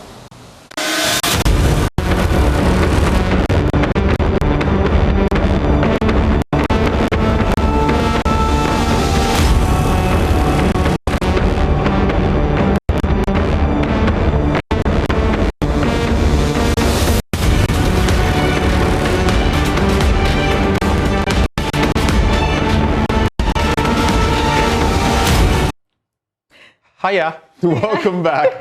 You know, that happens often, yeah? Yes, it does. Thank you so much for sticking with us. And Benjamin, just that conversation gone by on the NPP's elections. We spoke to Eric Chum. Yes, Eric Chum, who is hoping to be national organizer. But let me just mention that the party is vetting the aspirants today, or let me say hopefuls before they proceed to the next stage. So I will be following that and will bring you all the updates you need to know on that. And they've raised some good money as well. I think one of the papers is a 560 something, 569K from the 52 aspirants. Not bad money.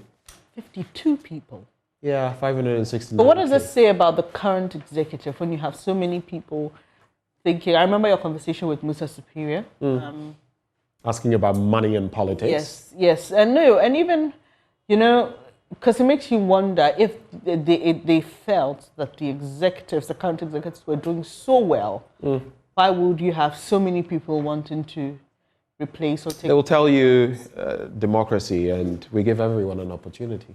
Well, fair point. Yep. Talking about giving opportunities, it's now time to hear you, have your say. Today we've been talking about some of the big stories we've been discussing over the week. Absenteeism in Parliament, the Finance Minister's failure once again to appear to give account of COVID-19 expenditure. We're talking about the floods. Unfortunately, it's quite topical every time it rains. We've also brought you that conversation with the NPP National organizer hopeful. And the Tema motorway has finally been opened. So just call us, tell us what you think. Also, and professional conduct of police in view of the incident that occurred at the Islamic Senior High School. Benjamin, while we wait for those calls. Exactly. We'll take a drink. Awake is premium purified water treated through a strict purification process to ensure that every bottle on the market refreshes you better. We have the perfect size for every occasion, 330 and 500 ml bottles to fit your pockets and bags, 750 ml for the heavy drinkers, and 1.5 liters for those who always want more. Bernice is catching up with me. We have also introduced our special 19-liter jars for offices and homes. Remember, for every bottle you purchase, an amount is donated to the National Cardiothoracic Center. It's produced by Casaperco. For bulk purchases, just call 0262 351 251. And do you know that the income of a young entrepreneur from some selected businesses is exempt from tax for 5 years? Yes, it is. Any young entrepreneur engaged in manufacturing, information and communications technology, agro-processing, energy production, waste processing, tourism and creative arts, horticulture and medicinal plants does not need to pay income tax on these activities for their first 5 years of operation. A young entrepreneur engaged in business that enjoys an initial 5-year concession benefits from the following applicable tax rates for an additional 5 years: Accra and Tema 15%, other regional capitals outside the 3 northern regions 12.5%, outside other regional capitals 10%, the 3 northern regions 5%. For further clarity and information, please contact your nearest GRA office. Ghana Revenue Authority, Integrity, Fairness and Service. And just so you know, in addition, Ghana has developed a double taxation treaty with countries such as the United Kingdom, Belgium, Denmark, France, Germany, Italy, and many others for the relief from double taxation on income arising in Ghana. Taxpayers benefit from tax credit facilities under the double taxation treaty. And we have our first caller on the line from Abusokai. Hello, good morning. Let's hear you, sir. Too bad we lost him there, but we have George on the other line. Hello, George. Hello, good morning. Hello, good morning, George. Please have your say. I just want to say big thank you to Joy FM for multimedia, for the educative program we do every morning. I always listen to AM show, and I must say I'm still so impressed every morning. This morning I was so happy to see my man Eric Chum vying for the position of the national organizer. I wish him the best. Benny, thank you so much. I love your outfits. Thank you. Consistently, you've been very decent. And I'm so happy that always you appear before the nation in a very good outfit, you know. I remember some time ago, one person was there. It nearly put me off. All right. We appreciate your feedback, George. Thank you so much for your feedback. And do we have another caller, please? Yeah, hello. Hello, good morning. Please tell us where you're calling from and your name. I'll be calling from Abusokai. Okay, yeah, we lost you. Yeah, let's hear you, sir. Concerning the flooding issue, I quite remember years back when in the Kufuor era, we used to flood at our place, our area, around Zongo, Abusokai, and Flamingo, thereabouts.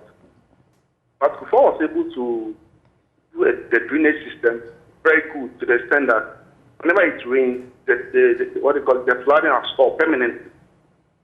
So I don't see the reason why they don't learn from that. That keeps on flooding all over Accra. And moreover, to concerning the... We lost him there, but if I get him, well, the point is that it's been done before, so we can do it again. Like we spoke to Engineer Mahama about, do we have the will to do it? Because, like he says, there is an act that members of the assemblies must follow. There are laws. There are bylaws. There are bylaws that they must adhere to, or they must ensure that people comply with. So question is, why are they not compliant with them? Anyway, Let's go to Kumasi now. Salifu joins us. Hello, good morning. Let's hear you. Hello, good morning. Good morning. Hello. Hello, I can hear you, sir. Please go ahead. Yeah, my name is Alpha Philip. Calling from Kumasi. Go ahead, Salifu. Please come again. Please go ahead. We are listening to you. Hello. Hello, can you hear me? Hello. All right, so just stop listening to us on your set and listen to us via the phone. Go ahead with your thoughts. You're our final caller. Okay, so we have Walaku. He will be our final caller. Hello, Walaku. I really enjoy your program. Thank you very much. One of my issues is that it's like you, the media, we expect you to motivate the youth. But we don't get that motivation from you. We wake up in the morning. All we hear is criticism. We have a lot the youth can do for themselves. Because as me standing here right now, I started on my own. Nobody pushed me, nobody helped me. I went through life through motivation by someone, not rely on government. The youth has something they can do for themselves. Let's try to motivate the youth instead of directing their attention to government, making them feel that government can solve their problems for them. Well, government is there to fix certain problems for us, but not to fix our private matters. Your private life depends on you. You have to start something to be able to get where you want to get to. I'm sure you'd acknowledge it's very good you're sharing these thoughts, but especially as you point to the fact that you have to do something for yourself. Brilliant point. But when it comes to the remit of reducing unemployment, underemployment, guess where the buck falls? With government. So it's a balancing act, isn't it? It's true. You are, my brother, you are right. You are right. But talking about employment, most of employment all over the world relies mostly on the private people. Government only employs few. Right. The chance of employment comes from the private institution. Point well noted, and without sounding like very valid point. Yeah, without sounding disrespectful or sounding like I am rejecting what he says, you always go back to the purpose for which something exists. So why does the media exist? Why are we here as the fourth estate? And I appreciate your concerns about remotivating the youth, but does that fall directly within our mandate as the fourth estate? That's one question I'd like to ask. The other is that when you look even on this platform, and once again, I don't want to sound disrespectful or see if I'm rejecting the feedback, but you talk about the we do accept it wholly. Yeah, you look at the programs like Business Van, where we focus on young people doing great things. That I want to entrepreneurs is motivation enough for another young person who's looking out to see how they can develop. So, Walaku, we hear you very well, but let's get back to the basics. Why does the media exist? Yeah. Well, I guess this is where we have to sew it up. No more calls. But before we go, I have this little nephew. He loves football. He loves Thomas Tay Party. And his birthday is tomorrow. Reynald Nana Kwamna Brako Jr. Do you know how this 3-year-old, well, now 3-year-old, prefers to be called? No. King Juju. Why is that? So, King Juju, a very happy birthday to you in advance. God richly bless you. My elegant outfit this morning is courtesy of Catherine Gordon. You can reach her on 0277 580050. She's located in Medina New Road near the Rolling Circle. On Instagram at Catherine_garments. But you're thinking of a home, maybe. Yeah. Before we go, it's a weekend and you may have a lot of time to reflect, make some major decisions for your life. Well, how about renting to own a 2, 3 or 4 bedroom house or beachfront villa in the New Accra city? Well, cities and habitats rent to own at a price you can afford and at a pace you can pay. All you have to do is visit www.newaccra.city for more details, or call or WhatsApp 0555 530 300, 0577 911 101, or 0557 054 635. The Planned Cities Extension Project, shaping Ghana's urban future. And like Benjamin says, I hope we've been able to shape your morning and your weekend. On Sunday, we are celebrating fathers and potential fathers. And so, are you celebrating godfathers as well? Well, fathers are fathers. Anybody performing, I have so many of those. Just like we do for mothers, I think that we must celebrate anybody who has performed a fatherly role in our lives. And to all our fathers out there, we wish you the very best. All the fathers and fathers to be, cutie daddy, daddy cutie. Where did that one come from? Oh, you don't know who that is. Oh, I see. You don't know who that is. He's right in this building. Okay. I think I know where you're headed, but we'll leave that for the after convo. So happy Father's Day in advance to all of you. We appreciate you. We love you and we wish you all the best. And thank you to all the fathers who are showing up and breaking previous cycles as we've known it. You are very much appreciated. Have a blessed, happy, Father's Day weekend for the fathers and all the father affiliates. Yeah. Lovely weekend. Yeah. Bye. Bye.